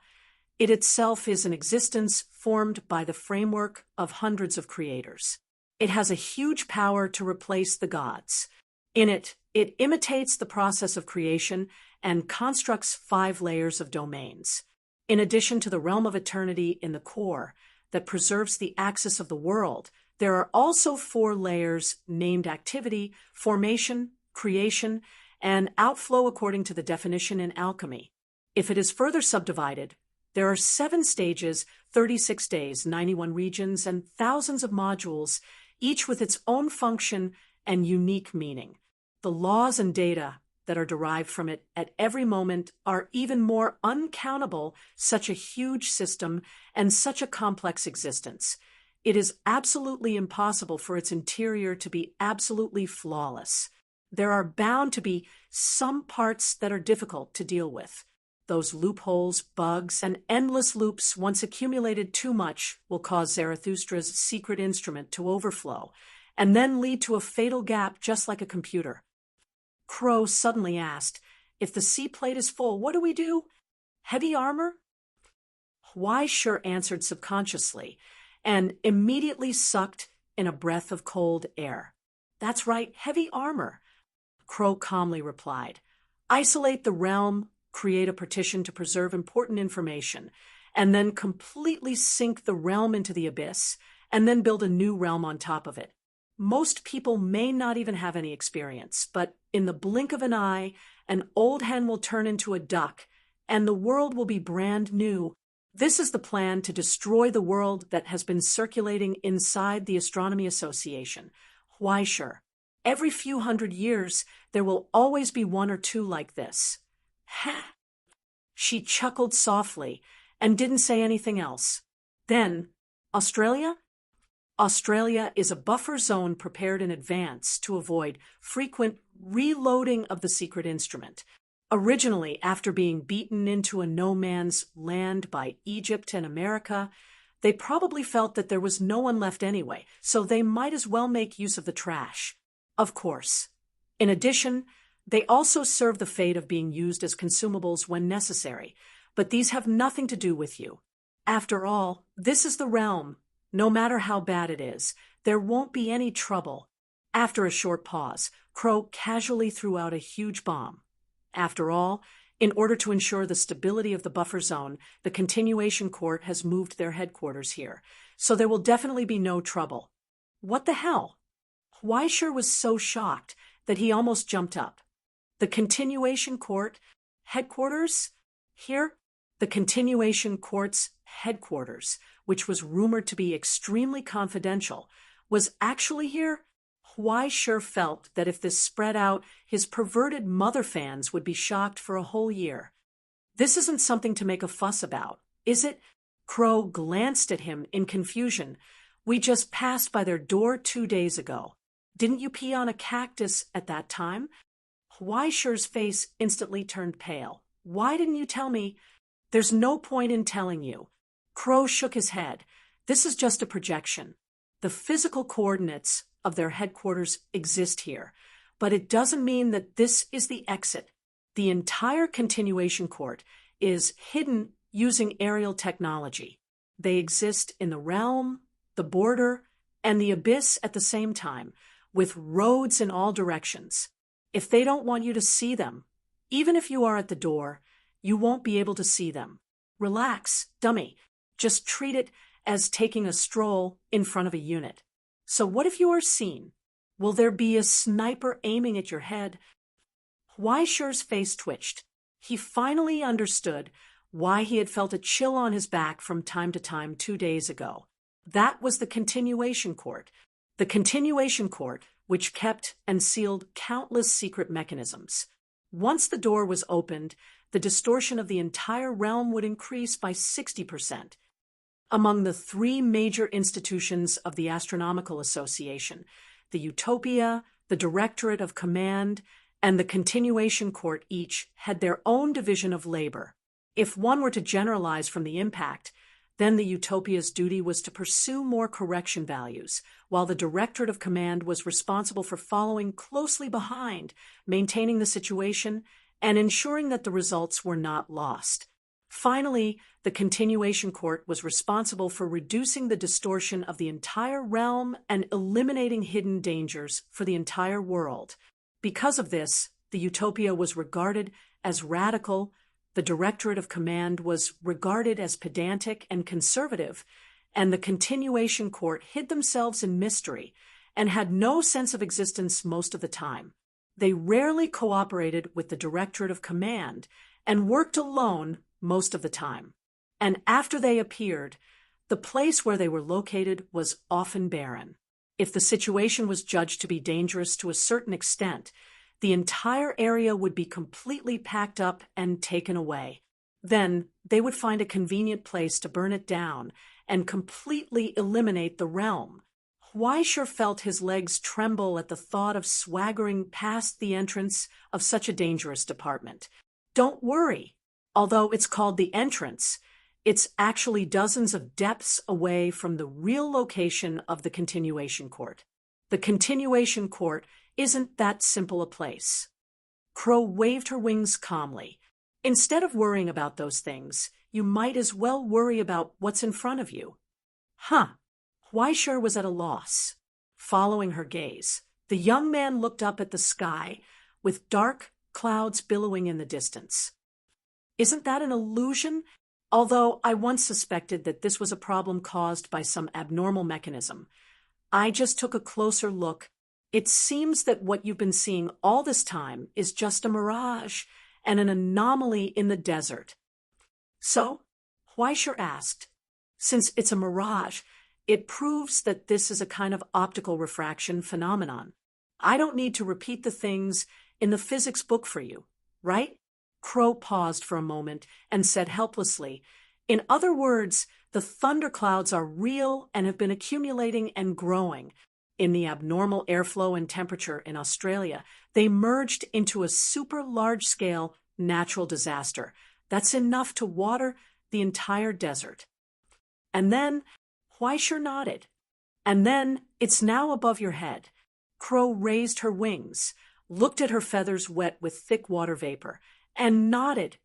It should start in a while. So what are you waiting for? Run, silly boy. Crow screamed in his ear. The storm is coming. Chapter 453. It was like the sound of a heavenly drum. A muffled sound spread out from the thunderclouds above. Then the desert suddenly shook. Countless grains of sand flew up from the ground and danced uneasily. In the unbearable heat, the stars and moonlight were quickly covered by the thunderclouds. Terrifying bolts of lightning continued to emerge from the slowly descending endless black clouds. When the first drop of cold rain soaked in radioactive dust fell from the sky, Huaishur finally heard a high-pitched sound that seemed to tear the whole world apart. The wind started to blow. At first, it was a slow and huge push like sticky glue. But then, with the crazy increase in wind speed, the city debris floating in the sky in front of Huaishur shook crazily like a wind chime. The rusty steel rubbed against each other, sparks burst, and a sharp hiss was heard in the dull noise of the building collapsing. Under the shroud of the wind, the entire ruins seemed to have been thrown into a washing machine in an instant, twitching crazily. Countless gravel burst out from it, fell from the sky, and landed on the dancing yellow sand. It hit the place where Huaishur just stood. At this moment, Huaishur finally reacted when the crow screamed. He picked up the bag without hesitation and ran, like a headless fly. With his back facing the whistling wind, he used all his strength. Ignoring the accumulated fatigue after a night of trekking, he turned into a phantom and jumped between the yellow sand. A gale swept out from behind him, bringing with it a suffocating wind pressure, almost lifting Huaishur into the air. Then, a bright light flashed in the dark sky. Huaishur's scalp suddenly went numb. There was a shrill lightning falling from the sky, striking the sand dune next to Huaishur. In the spreading electrostatic field, countless charred gravel and viscous liquid silicide splashed around. Then, he involuntarily rose into the air. This was because a large rock that came out of nowhere had brushed past his back. It was like a cannonball. The big rock instantly tore the backpack, then smashed the gas stove. Then it crushed the shrunken tent and miscellaneous items into pieces. After turning the backpack into a wreckage, it roared away. He only wanted half of Huaishur's life. In midair, Huaishur's vision went black, and he spat out blood madly. His entire body fell to the ground like a rag doll. He didn't even have time to catch his breath before he got up and ran forward. Fortunately, he had stuffed all the important things in his saddlebag and did not take them out. Otherwise, he would definitely be dead this time. While he was running for his life, the Geiger counter began to emit a sharp warning beep. Endless rain fell from the dark clouds that covered the entire sky, instantly covering everything in sight. The heavy rain carried radiation as it swirled wildly in the storm. From time to time, it would be torn apart and pierced by huge rocks flying from afar. The thick water vapor almost suffocated Huaishur. What was even more frightening was that he found that the desert under his feet was quickly becoming muddy and difficult to traverse. He couldn't walk any further. Bolts of lightning quickly struck down from the clouds, like blades falling from the sky, tearing everything apart with irresistible force, and briefly illuminating the world that was about to be drowned. It also illuminated the end of the desert, the row of the mighty flood that swept over like a black wall. Heaven and earth roared. "It's over." Huaisher's face was pale. This time, he was afraid that he was going to die. "Backpack, your saddlebag." The crow came out from his collar and shouted, "Why don't you use your equipment, you idiot?" Huaisher was stunned for a moment, and then he was ecstatic. He looked down at the saddlebag at his waist. The survival backpack of a wise man. Didn't he still have a crucial opportunity that he hadn't used yet? He didn't quickly grab this straw in a hurry. Instead, he forced himself to calm down and began to think. What did he need the most right now? It definitely wasn't an umbrella. It was something that could quickly take him away from here, something that could speed up his escape and prevent him from being swept away by the flood. The moment he figured out the situation, Huaisher reached into the inner pocket of the saddlebag and grabbed a handle. "It's you, Pikachu." The next moment, as he pulled out his hand, an item that had been compressed in a slender pocket was pulled out from the saddlebag. It looked like a small backpack, but in addition to a few fixed straps, there were also 2 handles connected by ropes. He didn't understand, but there was no time for him to hesitate. He felt the earth tremble violently. The muddy desert under his feet had already begun to tremble. The mighty flood in the distance was tyrannical and was about to swallow everything. Using his fastest speed, he hung the new backpack on his body and fastened all the safety ropes. Then, he pulled the 2 handles with all his might. There was a soft bang. With the explosion of the gunpowder in the compressed backpack, the heavy item that had been compressed in the backpack instantly ejected and wildly expanded in the strong wind. In the blink of an eye, it quickly rose above Huaisher's head. The huge umbrella was filled with the strong wind and quickly rose into the sky. Like pulling a radish, it pulled Huaisher up from the ground and rushed into the sky involuntarily. By the time Huaisher reacted, he was already hundreds of meters above the ground. The black clouds that were as thick as iron were right above his head. It was almost within reach.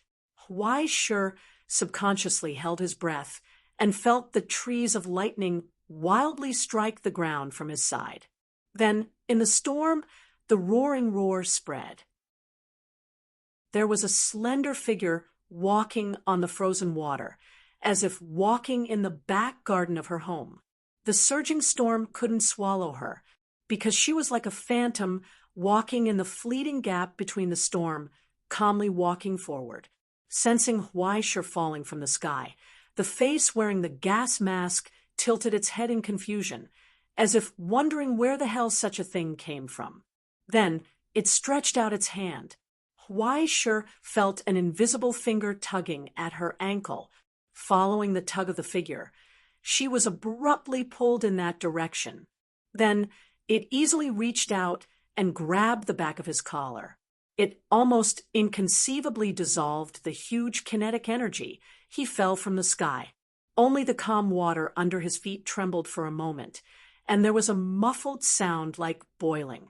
Huaisher's vision went black. He couldn't stand the huge recoil after layers of offset and such a violent change, and fell into a coma. Before he fainted, he only heard a familiar voice in the storm. It was like an illusion. The voice laughed softly, so happily. "You really came, Huaisher? The last 3 days at the end of the month are said to be double. Remember to leave the monthly tickets for me." She scooped a spoonful from his bowl and stuffed it directly into his mouth. "It's frozen food. I just heated it up. It won't hurt you, right?" Huaisher chewed for a while and found that he was still alive and tasted okay. He couldn't help but breathe a sigh of relief. But for some reason, he felt that there was something wrong with the taste. Especially as he chewed, The curry in his mouth became more and more sour. It was too sour. Why was it so sour? His expression twitched. Ah, so sour. Luo Xian finally reacted after taking a bite. She shook her head, regretfully. Probably it's expired. Huaishe looked at the spoon in her hand. He wanted to say something, but stopped. That spoon was the same one that was stuffed into his mouth just now. Luo Xian looked at him in confusion. Are you not used to it? No, I'm used to it. Huaishe shook his head like a rattle drum. He lowered his head and took a bite. Then he frowned. This time it was bitter. So bitter, so bitter. Eating it made one's heart feel sour and bitter. But after 2 more bites, the bitterness quickly disappeared. There was only the taste of curry left. It was the kind of taste that didn't have any special taste. After eating, Luo Xian took out a pack of wet wipes from her pocket and came over to wipe the leftover soup from the corners of his mouth. Her slender, cold fingers pressed on his face. He couldn't help but blink his eyes. Don't be embarrassed. You just severely strained your muscles. Just treat yourself as a patient. Luo Xian threw the wet wipes into the fire and said with a smile, Have a good sleep. You'll be fine tomorrow. Huaishe moved his fingers with difficulty and felt a burst of soreness. With his deliberate adjustment, the biosphere in his body changed again. The healthy mountain ghost sacred mark quickly spread all over his body and began to develop toward regeneration. A few bones were cracked, some internal organs were slightly ruptured, a brain concussion, and lightning burns, but they were not serious injuries. He would be fine after a little rest, but he had to drink more water. Then a huge water tank was placed in front of him. Please, Your Excellency Judge. Luo Xian smiled. I specially prepared it for you. It was so well prepared. Why is there so much water? Huaishe couldn't believe it. He could feel that there was no radiation in the water. It was a pure, natural source of clean water. Luo Xian pointed to the shovel next to her backpack. Find the right place and dig down. The underground water in this place is quite rich. As long as you find the right place and punch down a few times, the water will spray out by itself. Huaishe's face twitched. He couldn't understand Luo Xian's method of finding water. But when he recalled the scene of her walking freely in the storm and torrent, he felt more and more incredulous. How? How did you do it? Luo Xian was puzzled. She tilted her head and looked at him. It's just a storm. You can avoid it when it's not paying attention, right? I see. I understand. Huaishe suddenly understood. So it's taking advantage of the wind when it's not paying attention. So the trick of walking on water is to take advantage of the water when it's not paying attention? What nonsense are you talking about? Huaishe? Luo Xian said seriously. In that case, won't you fall? If there is no resistance, it will be very painful.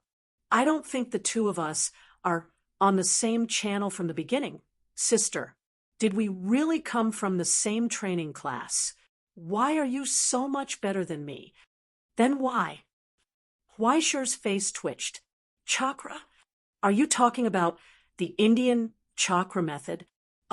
If you say so, you can do it with a little effort, but isn't it too laborious? Luo Xian shook her head. In fact, it's just the application method of use step that I figured out myself. If you learn how to sync, you can easily master it. I'll teach you later. Forget it. Huaishe couldn't help but cough. He felt the gap between their talents. Not to mention syncing. He was still stuck at Skybreaker. He could only use it as an inferior ancient mecha martial art. If he really practiced it with his physical body, he was afraid that he would explode on the spot. After graduating from the Orchard Gym for so long, he was still at the most basic stage of a drummer. Even if he deliberately stored up his chord skills, he could only guarantee the success rate of major 3 chords. When he could use Thunderbolt, well, he would be happy. How could he dare to bite off more than he could chew? He slumped on the ground again, sucking on the water tank with an iron straw in his mouth. Suddenly, he remembered what Luo Xian called him and felt that it was not right. Wait a minute. What's the matter with the judge? You still don't know? Luo Xian looked at him blankly. Seeing Huai Shi's confused look, she couldn't help but shake her head. She took out a card from her wallet with an unopened plastic seal. You've released a new card. What's this? Huai Shi was stunned. He straightened his neck and leaned closer. His expression suddenly twitched. That was a brand new Everything card, Memorabilia Series Clash of the Stars Limited Edition card pack. Judge, Huai Shi, serial number 6 among the 16 character cards. The back of the bronze card had a silver border that represented outstanding contributions. On the card surface was a figure captured from the surveillance footage of the Stellaris. The military officer of the Astronomy Society stood in front of the guillotine. His face was shrouded in darkness where the fire could not illuminate, but his eyes seemed to be burning. He opened his arms and bowed his head, announcing the arrival of judgment to one of the main culprits of the incident. Effect: Executioner. When this card appears, all cards marked with the Astronomy Society's black letter will lose 1 HP and be given a temporary weakened state of defense. At the bottom, there was a short introduction written in bold. Judgment, your judgment has come. Your judgment is standing in front of you. Now, your judge is looking at you. Huai Shi was stunned for a long time after reading it. Unbelievable. Did I get into the card pool again? Yes, because it's not the protagonist. Only 4,000 cards were sold, and it sold like crazy. Luo Xian stuffed the card into her wallet. It wasn't easy for me to get this. What do you think? Big Sister supports you so much. Are you touched? Huai Shi did not know if he was touched or not. He only knew that he did not dare to move in front of Luo Xian. He was like a silly deer in front of a lion or a tiger. Especially when the fire illuminated her moist lips, it always made him feel as if she was not full and was hungry. The premonition of death rose faintly and quickly dissipated. This repeated cycle made him feel cold at the back of his head. Huai Shi subconsciously glanced at the saddlebag behind him. The Sword of Virtue was still in there. Should he give her another shot to cure her? As if she knew what Huai Shi was thinking, Luo Xian chuckled softly. The same trick is useless in front of me. Where did this holy warrior come from? Anyway, he couldn't beat her and couldn't escape, not to mention that Luo Xian saved him. If she wanted to kill him, he would have been dead already. Huai Shi just didn't know what kind of state Luo Xian was in now. Was she as calm as Elder Luo said? Was she still entangled and troubled by the love of the abyss and unable to live normally? Luo Xian seemed to be normal. Her behavior was normal. Maybe he just had a guilty conscience. Thinking of this, he couldn't help but sigh. He wondered if he was feeding his senior sister with the heart of a villain. Luo Xian skillfully cleaned up the tableware, almost extravagantly washed it with clean water, and put it away. Huai Shi could see that she seemed to have only brought these things in her backpack. Other than that, she really didn't bring anything. A fake martial arts master, a real martial arts master. JPG once again feeling the familiar sense of frustration. Huai Shi couldn't help but feel more and more helpless. Comparing with others, one would die. Comparing with goods, one would throw them away. Why did he take things so hard and compare his ability with a real genius when he had nothing better to do?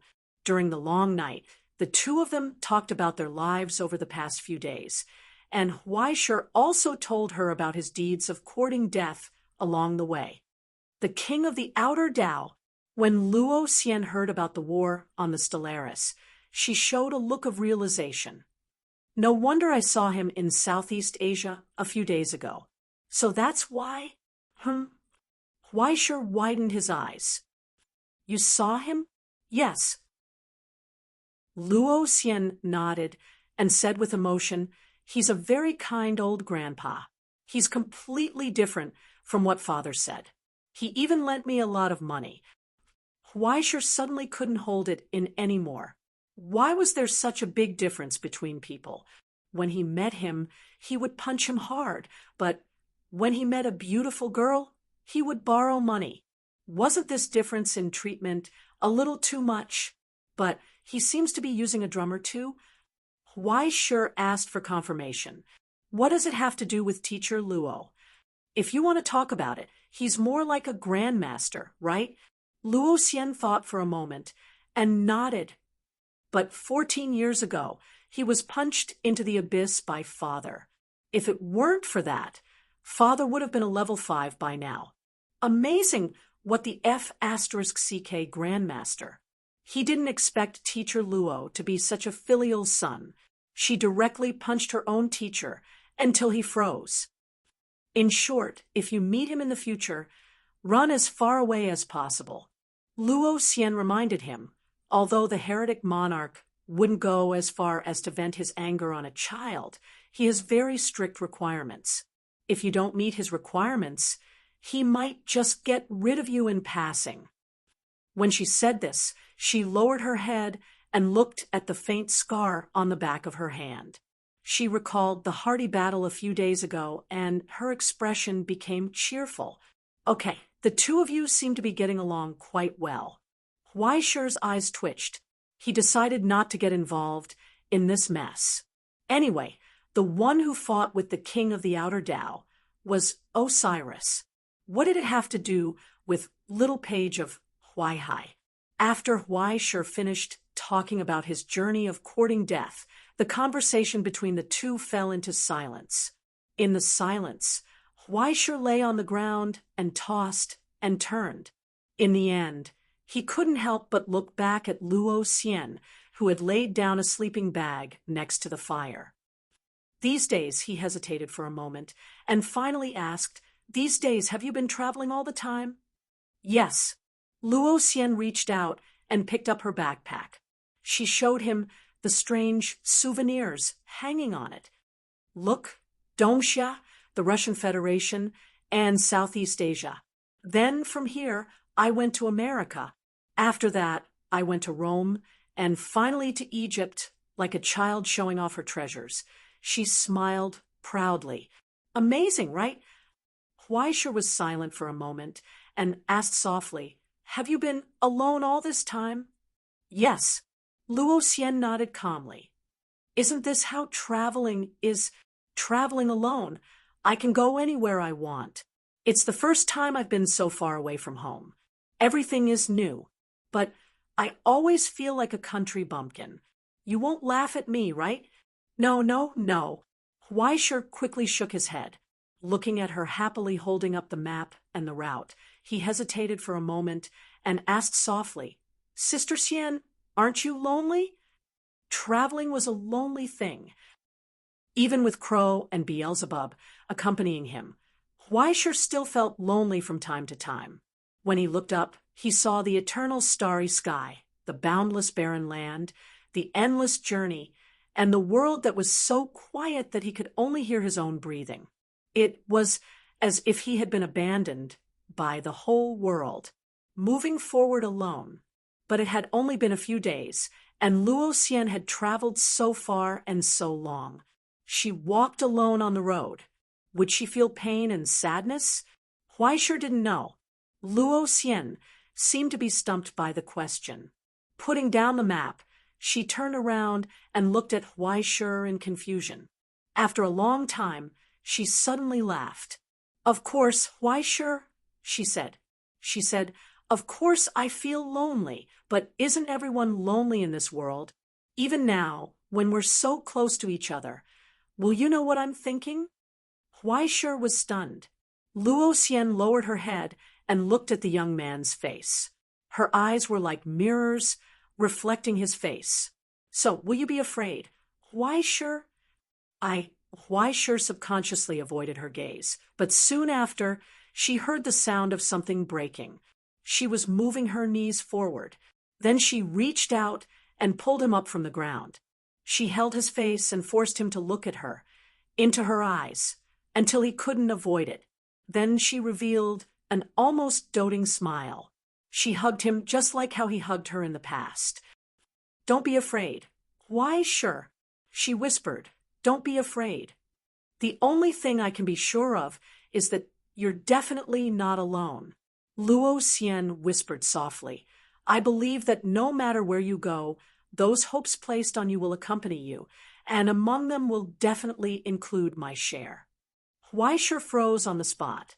He only felt the warmth of her close proximity and her breath. Until she let go of his arm, he still didn't react. He stared at her blankly. He couldn't help blushing. Well, ahem. He couldn't help but look away. It sounds like a confession. Huh. Luo Xian tilted her head and looked at him, still smiling. Your words also sound like a tactful rejection. Huaisher's mind was blank. He didn't even know how to answer. It's okay. Luo Xian gently fiddled with his hair and told him, just like you didn't give up on me before. I will never give up on you. She told the young man in front of her seriously, if I really have a little bit of something that can be called love, then I will definitely keep it by your side. Huaisher froze on the spot, but she smiled and finally pinched his face gently. She turned around and went back to her sleeping bag. Have a good rest, Huaisher. She closed her eyes. Tomorrow you will go on a trip again. I believe that even if you are alone, you will never travel alone. Okay. Huaisher lay on the blanket that Luo Xian made for him, but he didn't feel sleepy at all. After a long time, he carefully raised his eyes and looked up. Luo Xian closed her eyes and lay quietly in the sleeping bag. Her breathing was even as if she was sleeping. Well, Sister Xian, yes. Thank you. You're welcome. She turned sideways and opened one eye to look at him. Isn't this what a big sister should do? Go to sleep. Good night. Okay, good night. Huaisher closed his eyes. This time, he fell into a deep sleep. When he opened his eyes again, it was already dusk of the second day. The firewood had been extinguished, and Luo Xian had disappeared like a dream. Only the blanket under his body seemed to still have the residual warmth of the dream. Huaisher slowly got up and looked around blankly. He saw the dark clouds gradually dissipating under the setting sun, and the empty starry sky that was revealed again. The billowing turbid flow had disappeared without a trace. Instead, it was still dry yellow sand, an endless desert. His journey was not over yet.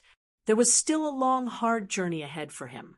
But this time, unexpectedly, his heart didn't waver at all. Instead, it became full and peaceful. He rolled up the blanket and put it away. Once again, he picked up the saddlebag, but a small pendant fell from the blanket. It seemed to be a souvenir from somewhere. It was outlined with an iron plate that looked like a traveler holding a hiking stick. It felt like he was ready to set off at any time. Huaisher looked at the pendant in his hand and couldn't help but smile. He hung it on the saddlebag. Then let's go. He whispered goodbye to his departing companion, turned around, and walked forward. Chapter 455. A week later, Huaisher finally left the core of the desert. After experiencing radiation dust, quicksand, and a desert that was completely cut off from all water and plant supplies, he arrived at the southern edge of the desert. In addition to the increasing number of abandoned houses and mines along the way, what proved that he was about to return to the civilized world was the sound of engines outside the temporary tent at noon. It was so loud and familiar. Ling Huaisher opened her eyes from her sleep. Sleepily, She climbed out of bed and lifted the curtain that she had made with tinfoil. In fact, other than the stall under her body, the entire temporary tent's frame was made by Huaishur using the metal reserves in her saddle bag and her imprisoning hands. In addition to the canvas on the surface of the tent, Huaishur also plated a layer of tin to block the wind. Under the sun, it looked strange and conspicuous. It was like a drop of mercury rolling on sand. The silver light was shining. After Huaishur rubbed his eyes and saw clearly, he saw several large off-road vehicles coming from the distant end, and a fleet of ships behind them. Yes, a fleet. Huaishur took out the binoculars from the bag and focused on it. He saw the ships sailing quickly on the sand with the help of the wind. Each of them was about the size of a bus. Black sails were hanging from them, and there seemed to be an air mattress-like device under the hull. There were also machine guns and other weapons on the bow of the ship. There were about 4 or 5 people on each ship, and they all looked tattered. They didn't look like good people. Now, 16 black sails were chasing the 3 off-road vehicles fleeing into the desert. The 2 sides were constantly exchanging fire, and the familiar explosion sounded one after another. There was no doubt that the 2 sides were fighting and killing, but Huaishur didn't want to get involved at all. This place was about 800 kilometers away from Canberra. It could be said that it was already quite close to Huaishur's destination. He was too lazy to complicate things. Even when he felt fear and killing intent from the off-road vehicles, Huaishur didn't make any counterattack. He just quietly stared at the ascender in the car through the binoculars. In a short moment, the 2 sides' eyes met. They looked at each other across the sea of sand. Immediately after, the skinny old man's eyes twitched, and he retracted his gaze. The off-road vehicle sped up and sped away, quickly disappearing into the sea of sand. The black sail fleet pursued relentlessly, but at the very back of the fleet, one of the small boats suddenly changed direction. Relying on the wind, it quickly sped in Huaishur's direction. I feel like something bad is going to happen. The crow on his shoulder clicked his tongue and sighed. You seem to be the kind of unlucky person who gets dragged into any trouble. Who's the one who did this? Huaishur couldn't help but roll his eyes. He raised his eyes to look at the black sail iron ship that was rapidly approaching. I don't know if it should be called a hovercraft or a sailboat, but the most conspicuous thing about it should be the black sails hanging from it. On the huge sail, there was a strange symbol drawn with white paint. It seemed to be a portrait. If you looked closely, you could see that it was the face of a middle-aged man with messy hair and a crown of thorns. The painter was obviously quite skilled. He only used simple black and white colors and a few strokes to draw out the essence of the face. Looking at that face, he felt like he was facing an endless sea of sand. It made him feel small and powerless. Just by relying on his own portrait, he exerted a pressure on the soul of the viewer. If it was a normal person, they would be frightened and unable to move. Do you know where they came from? Huaishur asked. Australia's largest ascender organization, the armed organization Sons of Desolation, established by Australia's crowned Sand King. The crow gave a simple introduction. Australia's largest warlord, the actual ruler of 6 cities and 17 large settlements. All of Australia's ascenders are proud to be able to serve him. In short, if they want to mess with you, you will be in a lot of trouble. While the crow was introducing, the black sail had already arrived. With a beautiful drift, it stopped in front of Huaishur. Dust rose like waves and scattered on Huaishur's body like rain. A cigarette, but was thrown down from above. At the bow of the ship, the young man with sunglasses stepped on the edge of the ship and looked down. He was bare-chested and was not afraid of the scorching sun. He only wore a rapid reaction vest with a magazine on his upper body. The dense tattoos on his chest and neck could be seen. He was an ascender. Behind him, there were a few fierce-looking men with weapons in their hands. They followed him and looked at Huaishur below the boat, their gazes unyielding. Huaishur also looked up at them and maintained a calm smile. Even against the glaring sun, he did not blink at all. "Your car is really good." He nodded in appreciation. He did not see the expected cowardice. The man wearing sunglasses raised his eyebrows in surprise. He raised his hand and took off the sunglasses on his face.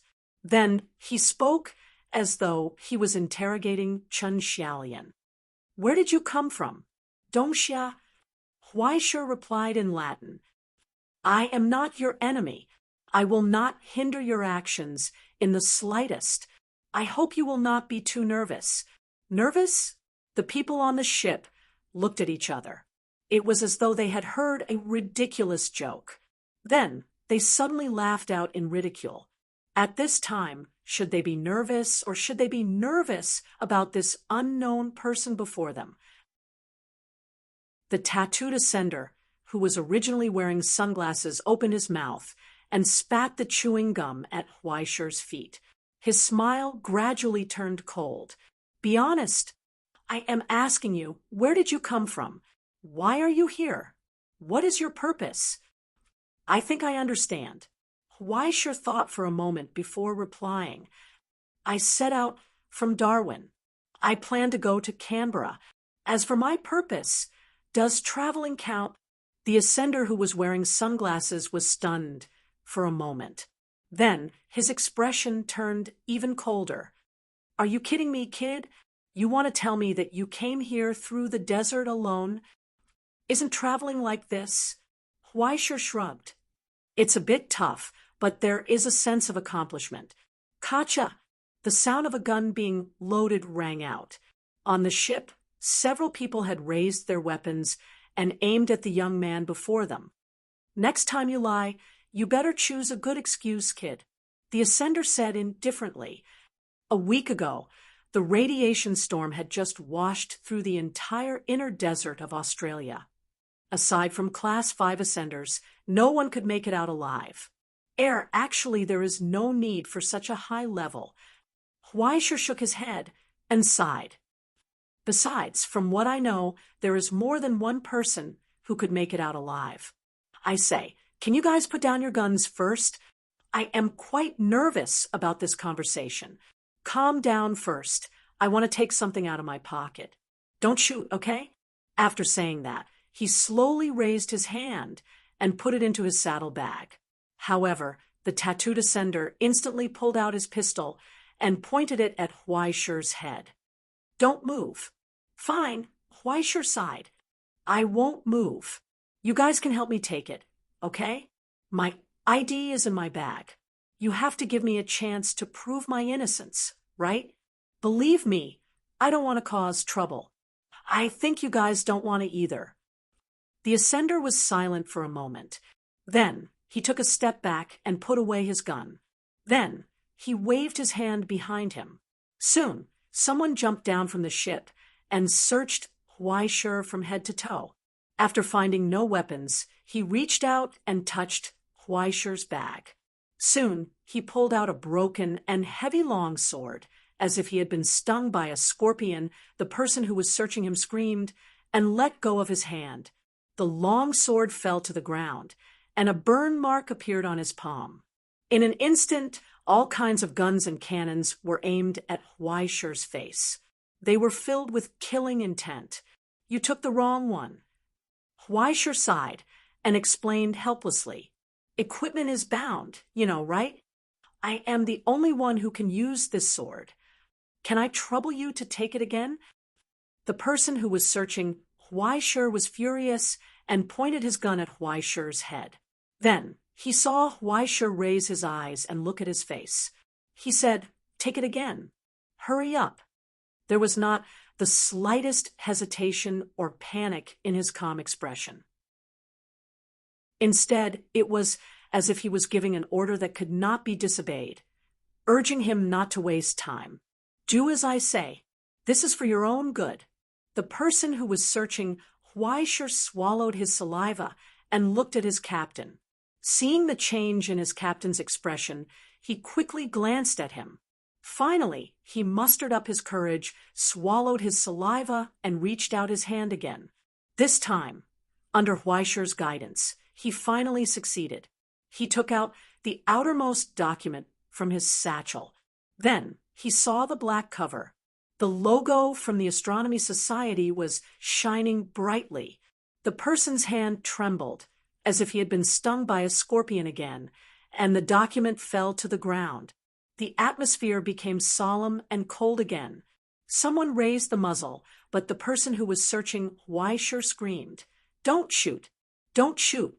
I'm fine!" The atmosphere froze for a moment. Soon, after seeing the logo on the document clearly, everyone felt a chill run down their spines, even though they were under the tyrannical sun. They shuddered, especially after the document that had fallen to the ground was finally unfolded slowly, showing them the identity of the Astronomy Society's registered military officer and inspector. Everyone froze as they realized what they had just done. Cold sweat quickly seeped out of their backs. No one was stupid enough to think that this place was remote and desolate. As long as everyone kept it a secret, no one would know what they had done to the little bastard in front of them. If the Astronomy Society took the initiative to restrain its actions within the scope of the Five Pillars' sovereignty, then outside the scope of the Five Pillars, the Astronomy Society was a behemoth enough to make anyone and organization fear it. Even if it was just an unworthy second stage Ascendant member, if he really died in their hands, then the entire desolate child would inevitably pay a terrible price for the Astronomy Society's thunderous fury. Moreover, it wasn't certain who would die. The Ascendant swallowed his saliva, looked down at Huaisher's document, and then looked at the young man's face. Unbelievable. It can't be fake, right? Someone behind him doubted. Immediately, without waiting for Huaisher to answer, the Ascendant turned around and raised his hand to slap the idiot's face, almost knocking the idiot's head off his neck. "What are you still standing there for?" He angrily shouted at his subordinates, "Put down your guns." All the guns and cannons were put away as if by magic. It was simply shocking to see their miraculous hand speed. The Ascendant had already bent down and picked up the long sword from the ground. He didn't care that his hands were constantly making chi-chi sounds as he respectfully bowed and offered it with both hands. "I apologize for the offense just now, sir." Without any scruples about his dignity, he knelt on the ground. "Please forgive our offense." In the silence that made everyone sweat profusely, Huaisher looked down at his terrified appearance. After a long time, he suddenly laughed. "It's just like I said." He reached out and picked up the Sword of Virtue, putting it back in his saddlebag. He suddenly said, "Your cars are really good, aren't they?" This time, there was no need for the leader to give an order. Everyone jumped out of the cars without saying anything. The drivers offered the keys, afraid that he wouldn't accept. They didn't even bring the water and food. Huaisher scratched his head, looking at the strange vehicle in front of him that he had never seen before. "I don't know how to drive it, even if you gave it to me." "Then I'll do it." The Ascendant lowered his head. "May I ask where you want to go?" "Canberra," Huaisher replied. "How long will it take?" No, 3 hours is enough." "Then what are we waiting for?" Huaisher turned around and put away the tent, stuffing it back into his bag. Then he walked to the boat and found a comfortable chair to sit on. "Let's set off quickly." Ignoring the confused questions of his companions through the radio, the Ascendant personally piloted the Black Sail steamboat and sped off in the direction they had come from. It took only 2.5 hours to cover a distance of several hundred kilometers.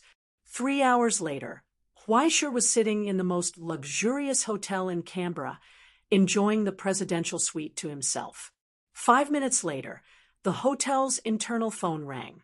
The waiter respectfully asked him, "Member of Canberra's City Hall, leader of the Baron children, Mr. Sand King, has specially booked the revolving restaurant on the top floor. Would you like to have dinner with us?" Huaisher scratched his head. He felt that his plan of playing the pig to eat the tiger had taken a wrong turn. Something seemed wrong with the plot. Chapter 456.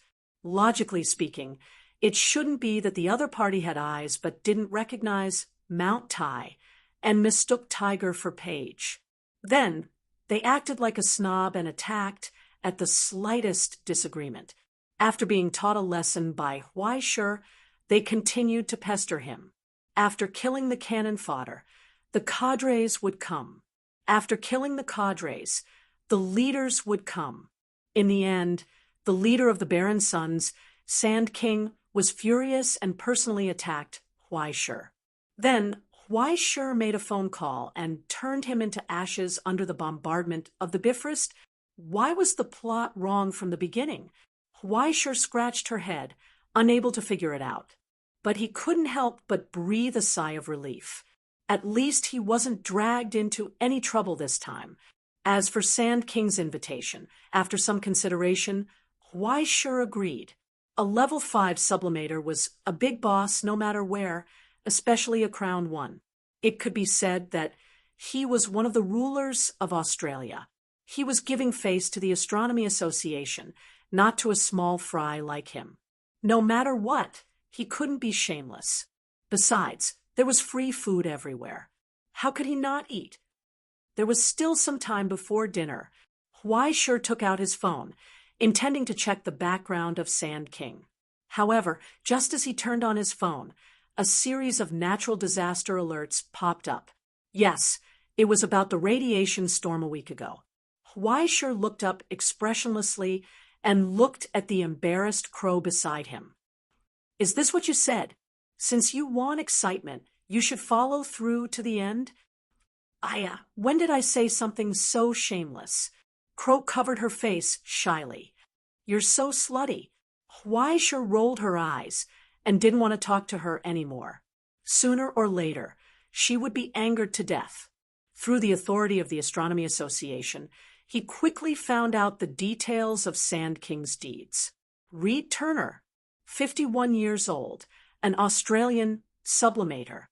At the age of 39, he inherited the title of the previous Sand King and became the new crowned one, as well as the leader of the Baron's sons. However, the strange thing was that, as an expert, he rarely fought with others. There was basically no record of him fighting in public. Moreover, the brutal image of the sons of Baron was swept away. In just a few years, they had completed the internal changes of the organization and the change of route, and actively participated in Australian politics.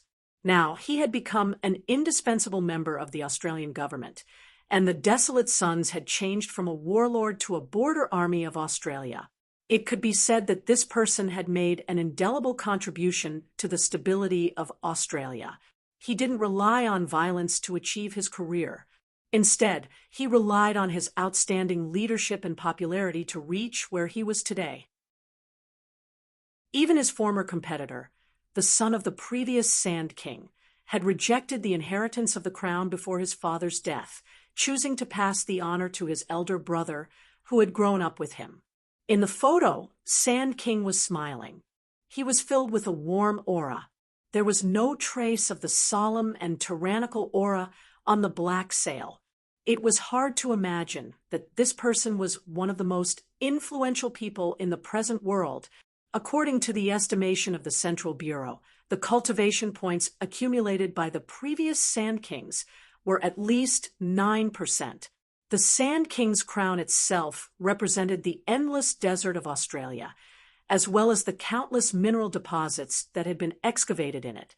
As long as this desert still existed, and the mineral deposits were not exhausted, then it would constantly affect the present world. After hundreds of years, it wasn't strange to be able to accumulate 9% of the correction value.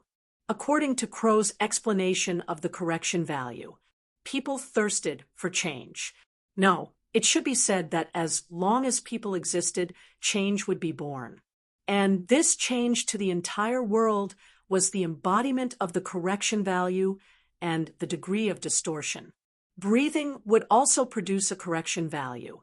Even if this effect was so weak that it could be ignored, only 0.001 in a billion, it still had an impact on the present world. It was just that the changes that high-level ascendants sometimes made to the world were too great, causing this change to be observable. Whether it was the correction value or the degree of distortion, they were the names and quantifications of this change. If the impact on the world was positive, then it was called the correction value. On the contrary, if the entire world was deteriorated, then it was called the degree of distortion. Under certain conditions, the correction value and the degree of distortion could also be passed on. As long as one had a treasure that was compatible with one's sacred mark, whether it was a sacred mark relic of the same lineage, a miracle mark, or a relic of authority, it didn't matter. After going through a complicated secret ritual, one could integrate it into one's sacred mark and use it as the main body to maintain the correction value. This way, after the ascendant died, their life's efforts would not be in vain. It would also allow their descendants to inherit this gift from their ancestors, saving them a lot of time and allowing them to inherit the fire and achievements of their ancestors. It was said that when using some of the highest level miracle marks, a large amount of correction value would even be needed to be burned to unleash its true power to the extent that it could change the world. But that was too far away from Huaishir. Crow had never told him that he had to work hard to find his own goal in life. If he didn't work hard, he would only be able to go back and inherit the tens of billions of inheritance in the utopia in the future. He would no longer be able to work and struggle freely. Moreover, in a sense, this portion of the correction value was jointly held by the Utopia and Golden Dawn. If he wanted to fish meat from the Golden Dawn's bowl, he had to be strong enough. Otherwise, let alone meat, he wouldn't even be able to drink the soup. He could only watch the Golden Dawn's abyss otakus eat hot, dry noodles. From the day he picked up the Book of Destiny, Huaishir was destined to be an enemy of Golden Dawn. Moreover, he was a big problem for them, and the Central Bureau might not be willing to let this correction value fall into the hands of others. In the face of excessive value, Huaishir's personal will was too insignificant. Moreover, he still had the Book of Destiny, which represented the master of celestial genealogy. If it weren't for the layers of fog concealing the whereabouts of the Book of Destiny, as well as the Book of Destiny's interference with prophecies, Huaishir would have been dead long ago. How could he still be so happy being a traitor like he was now? This was something she deliberately hid from Huaishir. In the beginning, it was because she wanted to pursue the stability of the plan so that her contractor wouldn't collapse under too much pressure. Now, the reason was gradually changing. From the bottom of her heart, she hoped that in addition to rebuilding the utopia, Huaishir could have his own pursuits, his own achievements, and a life of his own. You have to work hard. Huaishir, Crow suddenly said. What's wrong? The young man raised his head blankly. No, it's nothing. Crow chuckled softly. Big sister has high hopes for you. She's up to something again. Huaishir couldn't help but shake his head and sigh. He got up and walked into the bathroom. At least someone was treating him to a meal. Let's clean up. Half an hour later, in the revolving restaurant on the top floor, Sand King, who was sitting next to the table, finally met this rookie from the Astronomy Society. As one of the actual rulers of Australia, he had already investigated Huaishir's background through his own channels after his subordinates reported to him. At least on the surface, all the details were clear. Even so, he couldn't connect the young man who walked into the restaurant with the unkempt traveler in the video. After washing away the dust and changing into a suit he bought at the last minute, the young man became completely different from what he expected. It was stunning. There was no frivolity of a young man, nor was there the arrogance he expected. His smile was gentle and calm. His beautiful appearance was enough to make people have a good impression, but Sand King was already past the age of looking at appearance. What surprised him was the rare high-spirited demeanor of the young man. He was like a knight marching forward with fire in the dark night. The moist wind blowing in the desert made people feel at ease and happy. They wanted to get along with him. They wanted to be friends with such a person. At this moment, Sand King no longer had any doubts about the complicated resume. After so many years, his understanding, experience, and even intuition told him that such a person should achieve something. If he could continue to maintain this demeanor, one day he would be able to become the role model of the Astronomy Society, right? In a rare move, the crowned Australian got up from his seat and nodded politely to his guest. It wasn't because he was afraid of the Astronomy Society's power, but because he should show respect to a real guest. "Welcome to Australia, Mr. Huai Shur." The white-haired, genial old man reached out and shook Huai Shur's hand. "Thank you for your hospitality, Your Excellency Sand King."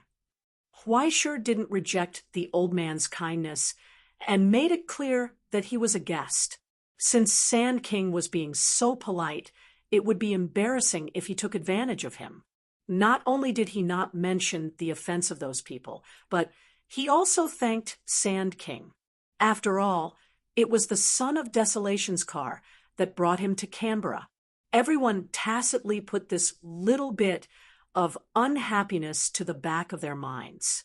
After the appetizer was served, Sand King pondered for a moment and said, "You are a delightful guest, Mr. Huai Shur. I don't want to hide anything from an honest guest like you, nor do I want to play tricks. Therefore, allow me to ask you a direct question." He looked at Huai Shur cautiously and asked, "Did you come because of the Astronomy Society, or it's purely personal?" Before he could finish, Huai Shur had already answered. Sand King relaxed a little. Then his expression became serious and solemn. "So, are you here to participate in the fight for the Golden Amber?" "No." Huai Shur shook his head. "I'm traveling." In a short silence, Sand King quietly studied his face. His gaze wasn't sharp or aggressive, nor did it show any suspicion. It was as if he was just waiting for Huai Shur to finish speaking. Soon, his expression relaxed, and he took the initiative to raise his wine glass. "Then, I wish you a pleasant trip." Sand King toasted. "To express my sincere gratitude, I, as the host, will bear all your expenses in Canberra." "There's no need for that." Huai Shur shook his head. "I'm guessing you have something important to do. If you're worried, you can arrange for people to follow me. I'm not interested in the fight in Australia. Besides, I'll be leaving soon. I'm not a hidden danger that you should be worried about, Your Excellency Sand King. In fact, I'm not interested in what's going on here." He paused and said seriously, "You should be worried about whether the Astronomy Society will agree to your plan." "I believe that I'm not on the opposite side of the world," Sand King replied frankly. "I'm happy to let the Astronomy Society participate in this. But in fact, the Astronomy Society doesn't care if my plan succeeds or not." So, everything that needed to be confirmed before the meal was over. "Are you sure I'm not a troublemaker? I'm sure you won't cause trouble. We can continue to be friends, even if it's just on the surface." Sand King didn't have to worry about the S-ranked military officer of the Astronomy Society being hostile to him. Huai Shur also didn't have to worry about not being able to leave after the meal. "But do you mind if I ask you a question?" Huai Shur asked. "Please go ahead." Sand King took a sip of his aperitif, put down his glass, and waited quietly for Huai Shur to speak. Huai Shur was silent for a moment before asking directly, "What exactly is the Golden Amber that you mentioned?" "Thank you for your tolerance. I'll work hard and write another chapter. Also, I'll recommend a new book, I'm really an intern. I'm really an intern. It's just that my face is a little dark. Difficult diseases, emergency treatment, calm down. That's my daily routine. This was the story of a young doctor with bad luck who was forced to go on the road of saving lives. Chapter 457. He shouldn't have asked that. In order to maintain a harmonious atmosphere, Huaisher knew that he should appear indifferent, no matter how curious he was. But he just wanted to know, instead of going back and secretly investigating, why not find out the truth directly in front of them? If the atmosphere between the two of them was not very pleasant, then his words could be interpreted as unappreciative. But since they had a good conversation, why not put the question out in the open? He did not intend to get involved. It was purely gossip. Sand King was silent for a moment, looking at Huaisher's expression, as if he was trying to find any signs of regret. But in the end, he realized that the young man in front of him might be purely curious. In fact, he did not care whether Huaisher would change his mind or not. As the one who had been crowned, he did not care if he had another second-order enemy, even if the enemy was from the Astronomy Society and had all kinds of achievements and resumes. He had been preparing for this for many years and paid a great price for it. No matter who it was, he would not stop. Therefore, he did not intend to hide it. After a moment of silence, he raised his head and drank the appetizer in one gulp. He waved his hand to refuse the waiter's service and put the wine glass aside. The so-called golden amber is just a name. In essence, its main body is the skull of Demeter, the fifth-order sublimator of the previous generation of Rome. That is the philosopher's stone she left behind. Sand King calmly explained. Demeter, one of the main branches of the Roman genealogy, the fifth-order stigmata of the Greek genealogy, inherited the miracle of the god of farming and harvest. Her position in the Roman genealogy was similar to that of Emperor Qing in the Eastern summer genealogy. For the entire genealogy, there might be one or two less helpers, but such an existence would always be an indispensable member. It must be known that in addition to planting abyss plants, the miracle of farming and harvest often referred to a special skill that could accelerate the growth of the sublimator. It was said that as long as the Emperor Qing touched it, the age of all plants would increase by a certain amount. The amount of age depended on the Emperor Qing's will, and the upper limit was the age of the sublimator. There was no consumption, just like breathing. In other words, the older Emperor Qing was, the more terrifying the power of the divine mark would be. Even though not all herbs and plants were of the highest age, the range of applications was still terrifying. Huaisher didn't know the effect of Demeter's stigmata, but since it could be compared to Emperor Qing, it was naturally very precious. However, Huaisher was even more confused. Will the Roman genealogy allow it to wander outside? Before she passed away, she returned the correction value accumulated by her ancestors to the Hall of Rome. Sand King replied, and according to her wishes, her body was processed into a stigmata relic. He said, it's a one-time consumable. Huaisher could not imagine the details, but he could still imagine the complicated inside story and the countless struggles and compromises behind it. Something that could make a level 5 ascendant willingly offer up his body was definitely no small matter. After pausing for a moment, Sand King sighed and revealed the most important information. Its effect is to use up the correction value to turn at least 300,000 square kilometers of land into fertile land with a bountiful harvest every year. Huaisher was stunned. He vaguely guessed something, but it was precisely because of this that he found it hard to believe. You want to use it? Huaisher asked. Or do you plan to destroy it? Destroy the hope of redemption with my own hands. Sand King retorted, do I give people the impression that I'm a ruthless and crazy ambitious person? Mr. Huaisher, Is there anyone who would go to such lengths just to consolidate their power? It was precisely because of this that Huaishur found it hard to believe. The source of Sand King's correction value came from this desert and the countless miners who continuously excavated high-quality ores. It could be said that this crown was built on top of Australia's current pain. As long as the desert could retreat an inch, then his power would be reduced by a bit. As long as one person could find a way out, no longer being a miner in a precarious situation, then his authority would be reduced by a bit. It could be said that if Sand King wanted to use it, he would be digging his own grave. Why? Huaishur asked. Because I need it. Sand King calmly replied. Because Australia needs it. Could it be that other than me, there's someone else with enough cultivation to use this treasure?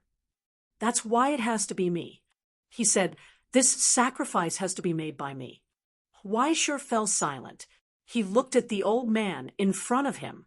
He suddenly understood why he did not reveal his extraordinary strength, did not use violence, and did not use his extraordinary authority and status, yet he was able to obtain such high popularity and crazily followed by so many people.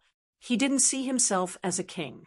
Even if he wore a solemn crown on his head, it was not his strength that caused people to admire and respect him, but the promise he had made and the magnanimous attitude he had now shown.